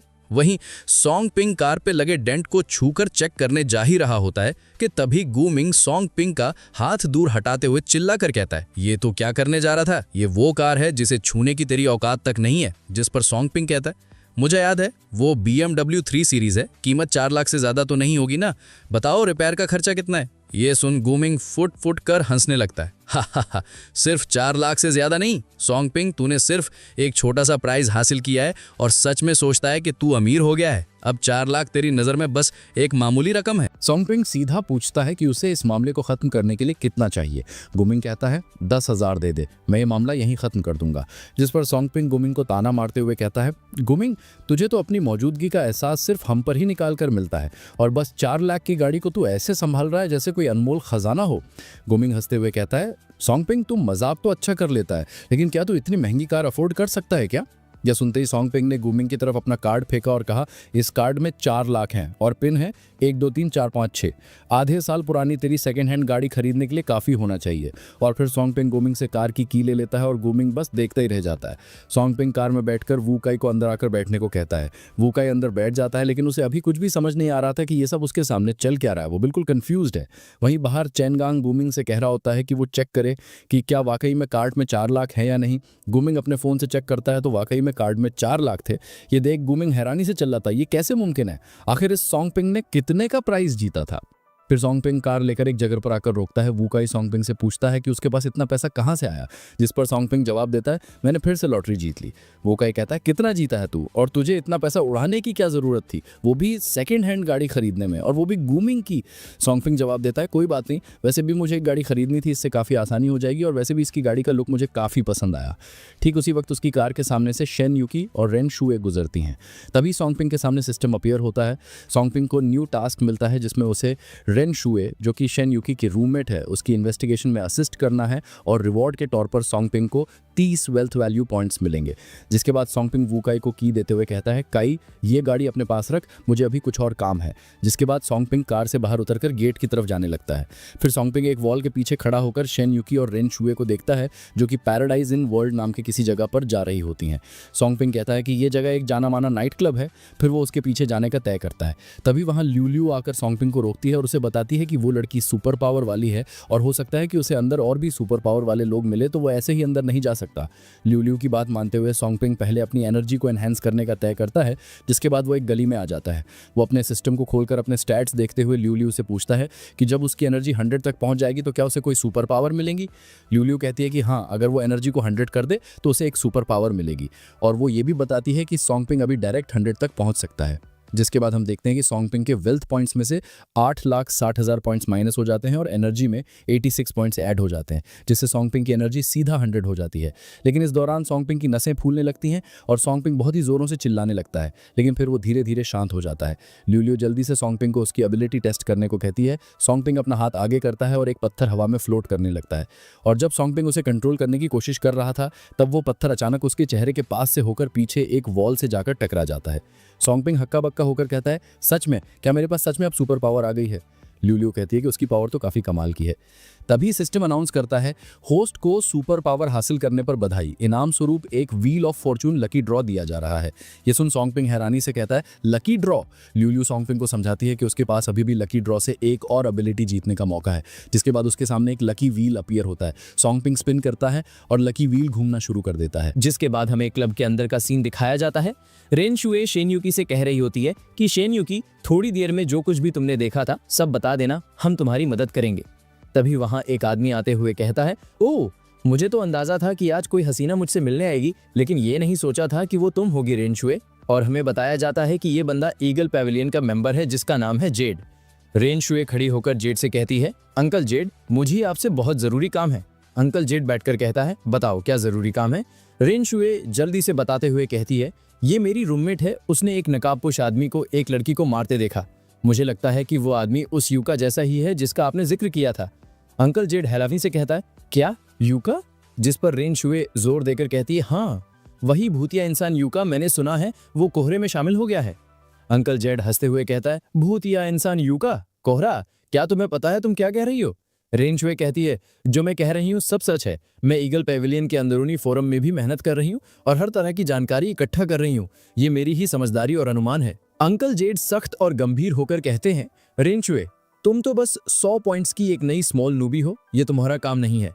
क्या तुम्हें पता है कि कोहरा नाम के ऑर्गेनाइजेशन में किस तरह के लोग हैं? जिस पर रेन शुए कहती है, लेकिन मैंने ईगल पैवेलियन में शामिल होकर यही तो किया है ताकि कोहरा जैसी सुपरनैचुरल क्राइम ऑर्गेनाइजेशन का मुकाबला कर सकूं। अंकल जेड रेन शुए के कंधे पर हाथ रखते हुए कहता है, पहले सबकी ताकत को अच्छे से समझो, अभी तुम्हें बहुत कुछ सीखना बाकी है। इतना कहकर अंकल जेड वहां से जाने लगता है। वहीं रेन शुए उससे कह रही होती है, इसलिए तो मैं आपसे मिलने आई हूँ। मैं चाहती हूँ कि ऑर्गेनाइजेशन इस खबर को गंभीरता से ले और ये जांचें कि क्या यूका सच में होंगचैंग में है या नहीं। जिस पर अंकल जेड कहता है, रेन शुए, तुम्हें मुझसे अपना काम सिखाने की जरूरत नहीं, मैं जानता हूँ कि मुझे क्या करना है। ये कहकर वो वहां से चले जाते हैं। उनके जाने के बाद यूकी रेन शुए से कहती है, रेन शुए, मुझे समझ नहीं आया कि तुम लोग क्या बात कर रहे थे। रेन शुए यूकी से कहती है कि उसे चिंता करने की जरूरत नहीं, वो खुद इस बुरे आदमी से निपट लेगी। और वो मन ही मन सोच रही होती है कि जब उसके अंकल ने उसका साथ देने से मना कर दिया तो वो खुद इन्वेस्टिगेट करेगी। फिर वो दोनों उसी पार्क में आ जाते हैं जहां शेन युकी ने यूका को पहली बार देखा था। वहीं उनके पीछे सॉन्गपिंग भी वहां आ जाता है। रेन शुए शेन युकी से पूछते हुए कहती है, क्या तुमने उसे यहीं देखा था? जिस पर शेन युकी हाँ में सिर हिलाती है। फिर रेन शुए उस जगह को चेक करने लगती है। तभी वहां उसके सामने एक डेविल डॉल आ जाती है। रेन शुए जल्दी से अपनी सुपर पावर यूज कर डॉल पर अटैक करती है, लेकिन डॉल पीछे हटकर उस अटैक को डॉज कर लेती है और रेन शुए के अटैक की तारीफ करती है। वहीं रेन शुए हैरान होते हुए सोच रही होती है कि एक डॉल बात कैसे कर पा रही है। वहीं डॉल शिन युकी की तरफ देखते हुए कहती है, यूका के बताए मुताबिक उस दिन की चश्मदीद गवाह तुम ही थी, है ना? उस डॉल की बात सुन रेन शुए हैरानी से कहती है, यूका? भूतिया इंसान यूका? तो क्या ये गुड़िया भी कोहरे के लोगों में से है? तभी वो डॉल अचानक से रेन शुए की नजरों के सामने से गायब हो जाती है और वो डॉल चाकू से शिन युकी पर अटैक करने वाली होती है। तभी वहां कोई बीच में आकर उस डॉल पर सुपर पावर का यूज करके उसे दूर फेंक देता है। डॉल कहती है, क्या एक और सुपर पावर वाला? हम देखते हैं कि वो और कोई नहीं बल्कि सॉन्गपिंग होता है। वो शिन युकी की तरफ देखते हुए कहता है, गलतफहमी मत पालना, मैं तुम्हें बचाने नहीं आया, मैं तो रेन शुए की मदद करने आया हूँ। वहीं रेन शुए सॉन्गपिंग को देख हैरानी से कहती है, सोचा भी नहीं था कि तुम भी एक सुपर पावर वाले हो। लियू सॉन्गपिंग को बताती है कि इस डॉल की एनर्जी 105 है। सॉन्गपिंग हैरानी से कहता है, 105 की ऊर्जा? एक कठपुतली इतनी ताकतवर कैसे हो सकती है? रेन शुए सॉन्गपिंग से कहती है कि वो दोनों मिलकर इस डॉल से फाइट करेंगे, लेकिन सॉन्गपिंग उसे रोकते हुए कहता है कि वो इस डॉल से अकेले ही फाइट करेगा और रेन शुए को शिन युकी को प्रोटेक्ट करने को कहता है। सॉन्गपिंग की ये बात सुन रेन शुए हैरान होती है। वहीं हम देखते हैं कि उस डॉल ने एक साथ 3 चाकुओं से सॉन्गपिंग पर अटैक कर दिया होता है, लेकिन सॉन्गपिंग अपनी पावर का यूज करके उन चाकुओं को हवा में ही रोक देता है और उन्हें वापस पीछे की तरफ फेंक देता है। ये देख डॉल हंसते हुए कहती है, तो तुम अटैक को पीछे धकेल सकते हो। फिर वो हवा में जंप करके एक चाकू सॉन्गपिंग के ऊपर फेंकती है और खुद सॉन्गपिंग के पीछे जाकर उस पर अटैक करती है। लेकिन सॉन्गपिंग अपने हाथ पर एक पोर्टल टाइप कुछ ओपन करता है और उस चाकू को उसके अंदर खींच लेता है, जिसके बाद हम देखते हैं कि वो चाकू सीधा उस डॉल के सिर में घुस जाता है, जिससे वो डॉल नीचे गिर पड़ती है। वहीं सॉन्गपिंग उस डॉल की तरफ देखते हुए कहता है, बेवकूफ, मैं सिर्फ धक्का ही नहीं दे सकता बल्कि मैं तो उससे भी ज्यादा कुछ कर सकता हूँ। वहीं रेन शुए सॉन्गपिंग के पास आकर उससे पूछती है क्या वो डॉल मर गई। इससे सॉन्गपिंग को याद आता है कि वो डॉल कोई इंसान नहीं है तो वैसे नहीं मर सकती, जिसके बाद सॉन्गपिंग जल्दी जाकर उस डॉल के टुकड़े कर देता है। चलो अब फाइनली ये मर गई। फिर हम यूका और लिंक को देखते हैं जो कि छत पर खड़े होते हैं। तभी लिंक को अचानक एहसास होता है कि उसकी एक डॉल नष्ट हो गई है। फिर अगले सीन में हमें रेन शुए के घर को दिखाया जाता है जहां वो लोग शेन यूकी को यहाँ लेकर आए होते हैं। रेन शुए सॉन्गपिंग को उसकी मदद करने के लिए थैंक्स कहती है। सॉन्गपिंग अपने पॉकेट से एक स्टोन निकालता है जिस पर डेविल लिखा होता है और उसे रेन शुए की तरफ फेंकते हुए कहता है उस डॉल के शरीर के ऊपर अभी भी एनर्जी की बाकी बची हुई लहरें हैं। लगता है कि डॉल इसी चीज के जरिए किसी के काबू में थी। ये सुन रेन शुए हैरान होते हुए कहती है मैंने ईगल पैविलियन की फाइलों में पढ़ा है, कोहरे में एक औरत है जिसका नाम है डेविल डॉल लिंग और उसके जिस्म पर डेविल का टैटू है, कहीं वो वही तो नहीं है। तभी सॉन्गपिंग के सामने सिस्टम अपीयर होता है। सिस्टम सॉन्गपिंग को बताता है कि उसने रेन शुए को उसकी इन्वेस्टिगेशन में असिस्ट कर दिया है तो उसे 30 वेल्थ वैल्यू पॉइंट्स दिए जा रहे हैं। और सिस्टम ये भी पूछता है कि क्या वो इन्वेस्टिगेशन को जारी रखना चाहता है। सॉन्गपिंग सोचता है क्या इसमें अगला स्टेप भी है, लेकिन इतनी आसानी से 30 वेल्थ वैल्यू मिल जाए ये तो काफी लुभावना है। वहीं रेन शुए सॉन्गपिंग को अपने पीछे आने को कहती है। फिर वो दोनों एक दूसरे अलग रूम में चले जाते हैं, लेकिन अचानक रेन शुए अपने कपड़े उतारने लगती है। ये देखकर सॉन्गपिंग हड़बड़ाते हुए कहता है अरे ये तुम क्या कर रही हो, लेकिन रेन शुए उसे समझाती है कि वो उसे गलत ना समझे, वो बस उसे कुछ दिखाना चाहती है। जिसके बाद वो पीछे घूमती है, उसके पीठ पर एक जख्म होता है। उसे देख सॉन्गपिंग हैरानी से कहता है कि उसकी पीठ पर यह जख्म क्या है, जिस पर रेन शुए उसे बताते हुए कहती है जब मैं सिर्फ 8 साल की थी तभी मुझे सुपर पावर वालों के बारे में पता चल गया था, क्योंकि मेरे डैड खुद एक सुपर पावर वाले थे, लेकिन मेरे डैड को यूका नाम के उस आदमी ने मार डाला। मेरे जिस्म पर जो जख्म है वो भी उसी ने दिए थे। जिस पर सॉन्गपिंग कहता है कि वो सब उसे क्यों बता रही है। रेन शुए कहती है कि मैं चाहती हूँ कि तुम मेरी मदद करो, मैंने जी जान लगाकर ईगल पेविलियन ज्वाइन किया बस इसलिए ताकि उस इंसान से बदला ले सकूं, लेकिन बड़ी मुश्किल से उसकी खबर मिली और ईगल पेविलियन तो मेरी बिल्कुल मदद नहीं कर रहा। आज जब मैंने तुम्हारी इतनी ताकत देखी तो मैंने ठान लिया कि तुमसे मदद मांगूंगी। बेशक मैं तुम्हें यूं ही बेकार में मदद करने के लिए नहीं कहूंगी, मुझे पता है तुम्हारे लिए मुश्किल है, लेकिन मेरे पास अब और कोई रास्ता नहीं बचा। जिस पर सॉन्गपिंग सीरियस होकर कहता है मैं तुम्हारी मदद करने के लिए तैयार हूं, लेकिन मुझे कोहरे की जानकारी चाहिए जो तुमने बताई थी, और हाँ मुझे पैसे भी चाहिए। रेन शुए बिना झिझक के जवाब देती है कोई दिक्कत नहीं, जानकारी मैं तुम्हें देने के लिए तैयार हूँ, और पैसों की बात करूँ तो मैं अभी तुम्हें 5 लाख दे सकती हूँ।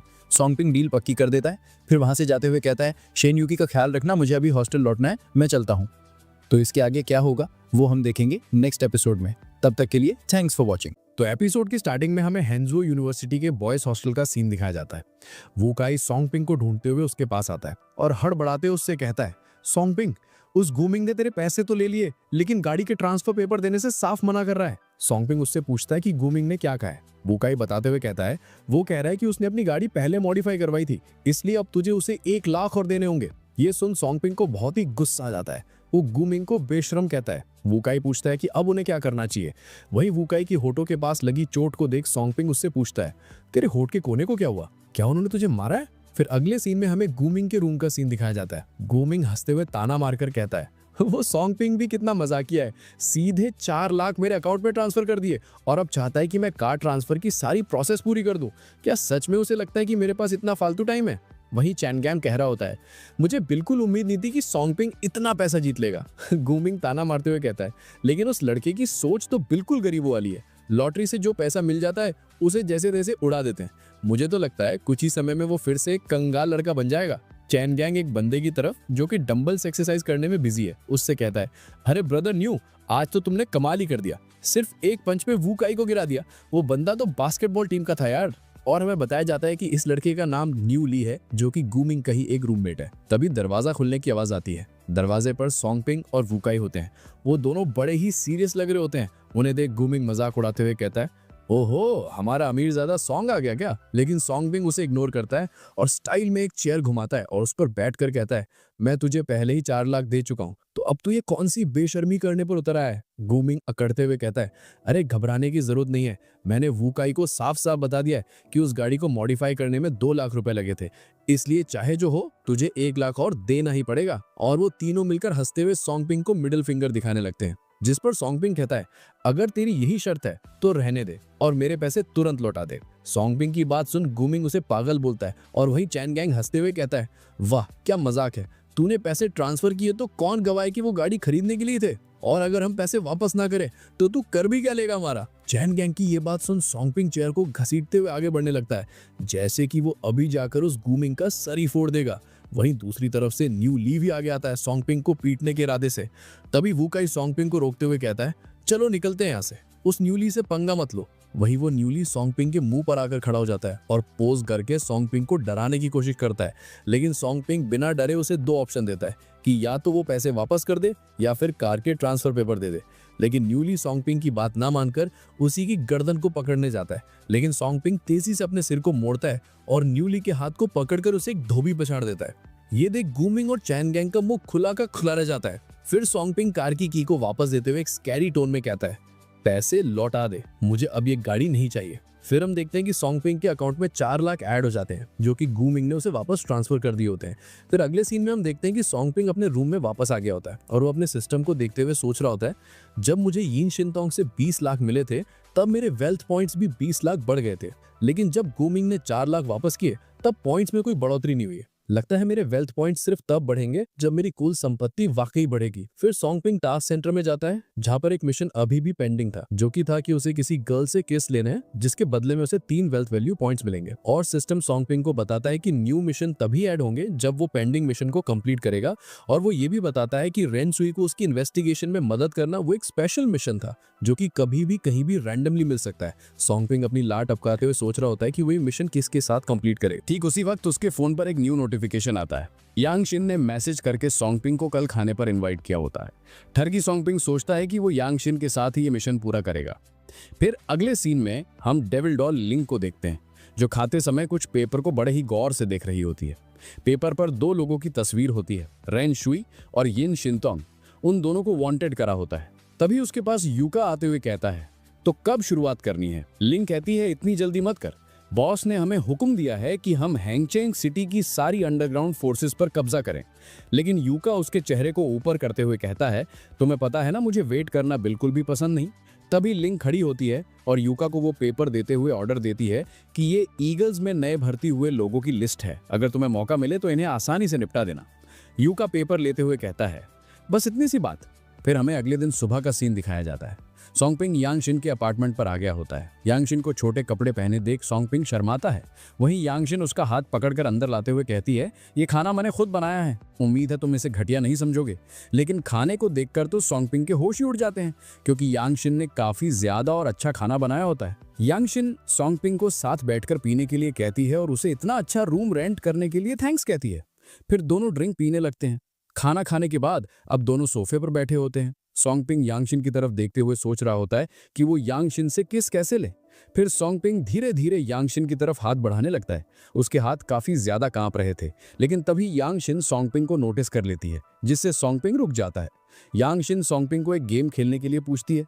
सोंगपिंग हैरानी से पूछता है, कौन सी गेम? जिस पर यांग शिन कहती है, क्यों ना सच बोलने का गेम खेलें। हर कोई एक दूसरे से सवाल पूछेगा और सामने वाले को ईमानदारी से जवाब देना होगा। अगर जवाब नहीं दे पाए तो शराब पीनी पड़ेगी। सोंगपिंग गेम खेलने के लिए मान जाता है और वो यांग शिन से पहला सवाल पूछता है कि उसके अब तक कितने बॉयफ्रेंड रह चुके हैं। यांग शिन मुस्कुराते हुए कहती है कि वो ये क्या बच्चे वाले सवाल पूछ रहा है और साथ ही जवाब देती है कि उसके अब तक 3 बॉयफ्रेंड रह चुके हैं। फिर अगला सवाल यांग शिन पूछती है। वो पूछती है कि क्या सोंगपिंग अभी उसे किस करने के बारे में सोच रहा था। ये सुन सोंगपिंग का मुंह लाल हो जाता है। यांग शिन कहती है कि उसे जवाब देना ही पड़ेगा। सोंगपिंग जवाब देता है कि हाँ, वो उसे किस करने के बारे में सोच रहा था। यांग शिन हल्की हंसी के साथ कहती है, तो फिर किस बात का इंतजार है? जिसके बाद वो दोनों किस कर लेते हैं। फिर सोंगपिंग अपने सिस्टम विंडो में देखता है कि उसके पास अब 43 वेल्थ वैल्यू पॉइंट्स थे और 1.1 मिलियन वेल्थ पॉइंट्स। और वो टास्क सेंटर में जाकर देखता है कि उसका किसिंग वाला मिशन पूरा हो चुका है, लेकिन वहां उसे कुछ अलग दिखता है। किसिंग मिशन के पास लिखा था कि ये मिशन बदलकर अब परमानेंट हो गया है। ठीक उसी वक्त यांग शिन सोंगपिंग के करीब आकर कहती है, बेबी तुम मुझे छोड़कर कहां देख रहे हो? तभी सोंगपिंग अचानक यांग शिन को किस कर लेता है। यांग शिन शर्माते हुए कहती है, ये तुम क्या कर रहे हो नॉटी बॉय? जिस पर सोंगपिंग कहता है कि शायद वो किसिंग से एडिक्ट हो गया है। जिसके बाद सोंगपिंग सिस्टम विंडो में देखता है कि उसे 3 और वेल्थ वैल्यू पॉइंट्स मिले होते हैं। ये देखकर तो सोंगपिंग खुशी के मारे झूम उठता है, ये सोचते हुए कि अब उसे हर किस के बदले में 30,000 मिलेंगे।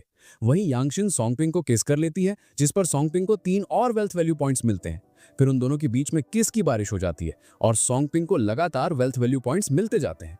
फिर अगले सीन में हम देखते हैं कि सोंगपिंग रास्ते पर चलते हुए अपने सिस्टम विंडो में देखता है कि उसके पास अब 79 वेल्थ वैल्यू पॉइंट्स हो चुके हैं।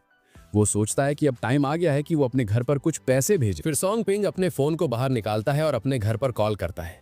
कॉल पर वो अपनी मॉम से कहता है कि उसने एक कंपटीशन जीता है, इसलिए उसे रिवॉर्ड के तौर पर 50,000 का इनाम मिला है। तो वो 30,000 RMB अपनी मॉम को ट्रांसफर कर देता है। उसकी मॉम पूछती है कि कहीं उसने कोई गलत काम तो नहीं किया है ना। सॉन्ग पिंग बताता है कि उसने कोई गलत काम नहीं किया और उसने ये सारे पैसे कंपटीशन में ही जीते हैं।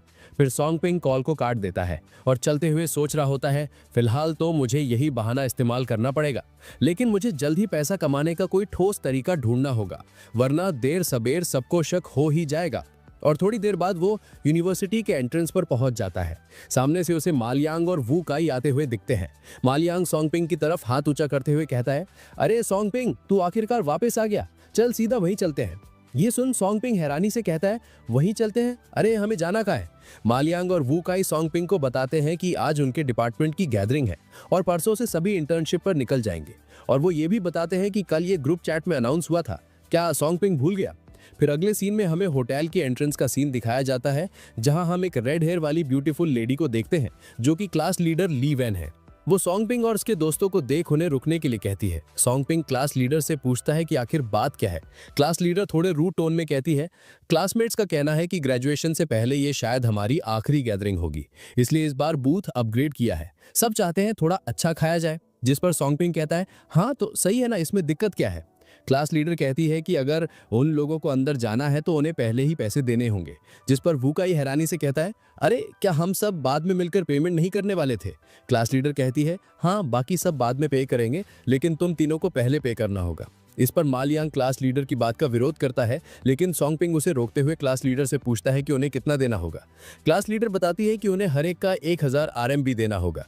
क्लास लीडर के इतना बोलते ही सॉन्ग पिंग उसकी तरफ पैसे बढ़ा देता है। ये देख क्लास लीडर हैरानी से सोचती है, तो उसने वाकई में लॉटरी जीती है।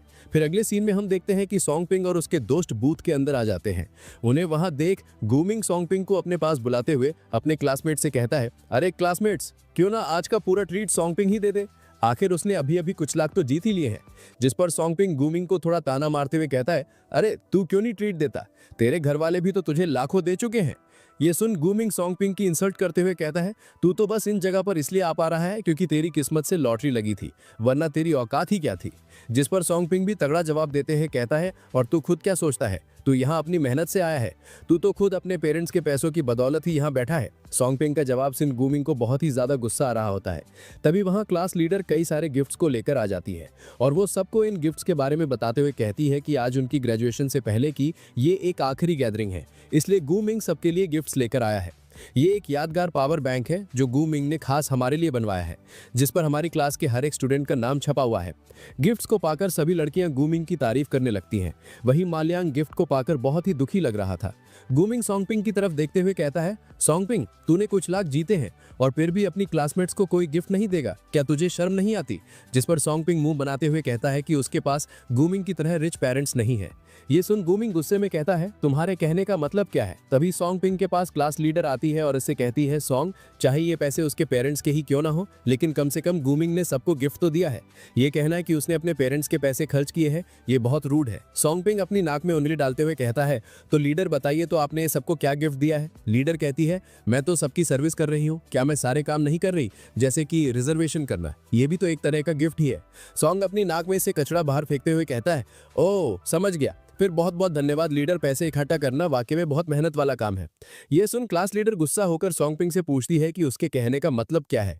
जिसके बाद सॉन्ग पिंग खड़ा होता है और अनाउंस करते हुए कहता है, सभी लोग ध्यान से सुनो, मैं सॉन्ग पिंग अमीर पेरेंट्स वाला नहीं हूँ, इसलिए मैं पहले सबको गिफ्ट नहीं दे पाया और ना ही हमेशा सबको ट्रीट कर पाया, पर अब मेरी किस्मत अच्छी रही, मैंने कुछ पैसा जीता और मेरे पास अब ये ताकत भी है, इसलिए आज का ये खाना मेरी तरफ से है।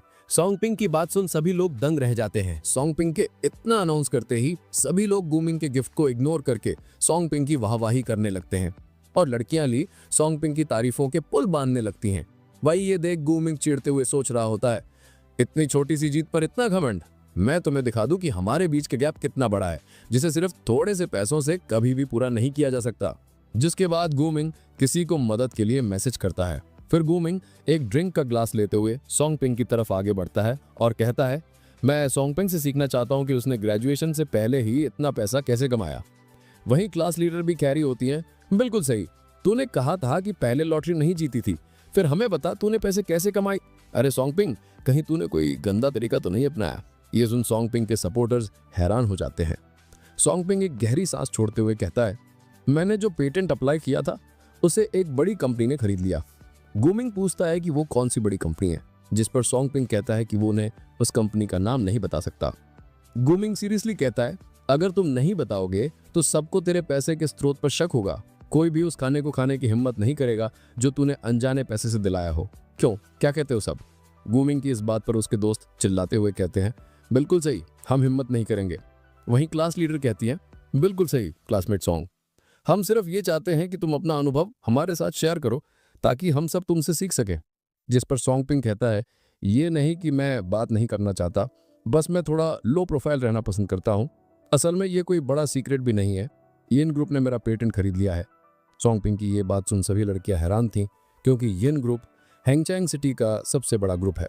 वहीं गुमिंग ईविल स्माइल के साथ कहता है, यिन ग्रुप, यंग मास्टर लिू ये सुना आपने? तभी वहां एक नया लड़का आता है जिसका नाम लिू ये है। वो कह रहा होता है, अरे मैंने ये क्यों नहीं सुना कि यिन ग्रुप ने हाल ही में कोई पेटेंट खरीदा है। सोंगपिंग उस लड़के को देखकर उससे पूछता है कि वो कौन है। वो लड़का बताता है कि वो लिू ये है और वो यिन चिनटोंग का बेस्ट फ्रेंड है। और वो सोंगपिंग से पूछता है कि क्या उसने अभी ये कहा कि यिन चिनटोंग ने उससे पेटेंट खरीदे हैं। सोंगपिंग हाँ में जवाब देता है। ये सुन लिू ये सोंगपिंग के ऊपर हंसते हुए कहता है, ये तो घमंड करने का कोई तरीका नहीं है, सिर्फ मेरी यिन फैमिली के साथ की रिलेशनशिप की वजह से ही मैं सबको बता सकता हूँ ये आदमी झूठ बोल रहा है। वही गुमिंग भी कह रहा होता है, सोंगपिंग ये बिल्कुल गलत है, तुम सभी क्लासमेट से कैसे झूठ बोल सकते हो। गुमिंग की ये बात सुनते ही सभी लोग सोंगपिंग को घूर कर देखने लगते हैं। वही गुमिंग सोंगपिंग के कंधों पर हाथ रखते हुए कहता है, अरे रुक, अब भागने की क्या सोच रहा है, आज ही बता दे कि तेरे पैसे कहाँ से आए, नहीं तो मैं पुलिस को बुलाऊंगा। जिसके बाद सोंगपिंग दरवाजे के पास जाकर कहता है, तुम सबको जानना था ना कि मेरे पास ये पैसे कहाँ से आए, तो मिलो मेरी फ्रेंड यिन चिनटोंग से, जो कि यिन ग्रुप की सीईओ है। यिन चिनटोंग को वहां देख गुमिंग और लिू ये का मुंह खुला का खुला रह जाता है। चिनटोंग सबको हेलो कहती है और बताती है कि वो यिन चिनटोंग है। वहीं क्लास लीडर ये देख हैरानी से कहती है, अरे वाह, ये तो सच में यिन चिनटोंग है। सोंगपिंग तो सच में उसे जानता है। वहीं एक लड़की लिू ये के पास आकर उससे कहती है कि क्या वो यिन चिनटोंग को हेलो नहीं कहेगा। जिसके बाद लिू ये चिनटोंग के पास जाकर उसे हेलो कहता है, लेकिन चिनटोंग उसे देख पूछती है कि भैया आप कौन हो। ये देख सोंगपिंग के फ्रेंड्स हंसने लगते हैं, क्योंकि अब उन्हें पता चल गया था कि असल में तो यिन चिनटोंग लिू ये को जानती तक नहीं है। वहीं लिू ये शर्माते हुए कहता है, पिछले साल हमने साथ में खाना खाया था। लेकिन चिनटोंग उसकी बात पर ध्यान नहीं देती और सभी के बीच अनाउंस करती है कि अब वो उन्हें और डिस्टर्ब नहीं करना चाहती, तो सभी लोग अपना खाना एंजॉय करें। और वो ये भी कहती है कि ये होटल उसकी फैमिली का है, तो आज किसी को भी बिल पे करने की जरूरत नहीं है। वहीं गुमिंग लिू ये के पास आकर उससे कहता है, यंग मास्टर लिू माफ कीजिए, मैंने सोचा भी नहीं था। तभी लिू गुमिंग पर चिल्लाकर वहां से चला जाता है। गुमिंग सोच रहा होता है, डींगे तो तुमने खुद मारी थी, अब इल्जाम मुझ पर डाल रहे हो। लेकिन हाँ, ये तो नहीं सोचा था कि सोंगपिंग सच में इन चिनटोंग को जानता है। मगर पता नहीं क्यों मुझे लग रहा है कि ये मामला इतना आसान नहीं है। वहीं हम देखते हैं कि सोंगपिंग और शिनटोंग होटल से बाहर आ गए होते हैं। सोंगपिंग शिनटोंग को उसकी मदद करने के लिए थैंक्स कहता है, जिस पर शिनटोंग कहती है, ये तो छोटी सी बात थी, असल में तो मुझे ही तुम्हारा शुक्रिया अदा करना चाहिए। लेकिन सच बताओ, क्या सच में तुम्हें वापस नहीं जाना है? सोंगपिंग कहता है, नहीं, मुझे वापस नहीं जाना, इससे अच्छा तो यह है कि मैं तुम्हें थोड़ी कंपनी दे दूं। ये सुन शिनटोंग सोंगपिंग को साथ में मूवी देखने के बारे में पूछती है, जिस पर सोंगपिंग तुरंत हाँ कर देता है, ये कहते हुए कि ये तो उसका सौभाग्य है। तभी टास्क सेंटर में सोंगपिंग को नया टास्क मिलता है, जो कि है कि सोंगपिंग को यिन ग्रुप के क्राइसिस को सॉल्व करना है और रिवॉर्ड के तौर पर उसे 60 वेल्थ वैल्यू पॉइंट्स मिलेंगे। फिर हम शेन्युकी को देखते हैं, जो कि सोच रही होती कि कैसे सोंगपिंग ने उसकी जान बचाई और ये कि सोंगपिंग के पास ऐसी ताकत कहां से आई। तभी जॉनहू यूकी के कंधों पर हाथ रखकर उसका नाम चिल्लाता है। यूकी कहती है, क्या हुआ? जॉनहू कहता है, मुझे लगता है कि तुम काफी थकी हुई हो, चलो तुम्हारे रेस्ट करने के लिए पहले कोई होटल ढूंढते हैं। जिस पर शेन्युकी उसे मना करते हुए कहती है कि उसे नहीं जाना, लेकिन जॉनहू उसे अभी भी मनाने की कोशिश करता है, ये कहते हुए कि वो उसे मसाज देगा जिससे वो और भी ज्यादा कंफर्टेबल हो जाएगी। तभी उनके पास से सोंगपिंग और शिनटोंग गुजरते हैं, लेकिन क्योंकि शेन्युकी जॉनहू के गले लगी हुई थी, इसलिए सोंगपिंग यूकी को नहीं देख पाता। लेकिन जब वो थोड़ा दूर चला जाता है, तब यूकी सोंगपिंग को देख लेती है। तो गाइज, मुझे ये बताते हुए बहुत ही दुख हो रहा है कि इस मनवा के बस 33 ही चैप्टर्स थे, जो कि मैंने एक्सप्लेन कर दिए हैं, और इस मनवा को पॉज्ड कर दिया गया है, इसलिए इसके अब और चैप्टर्स भी नहीं आएंगे। तो हम मान सकते हैं कि ये स्टोरी यहीं पर एंड होती है। और हाँ, 2-3 दिनों में मैं एक कल्टीवेशन वर्ल्ड वाली यानी कि मोरिम कैटेगरी की मनवा लेकर आने वाला हूँ, और अगर आप लोगों से सपोर्ट करेंगे तो मैं उसे भी कंप्लीट करूंगा। तो चलो अब मिलते हैं सीधा एक और न्यू मनवा के साथ। तब तक के लिए थैंक्स फॉर वॉचिंग।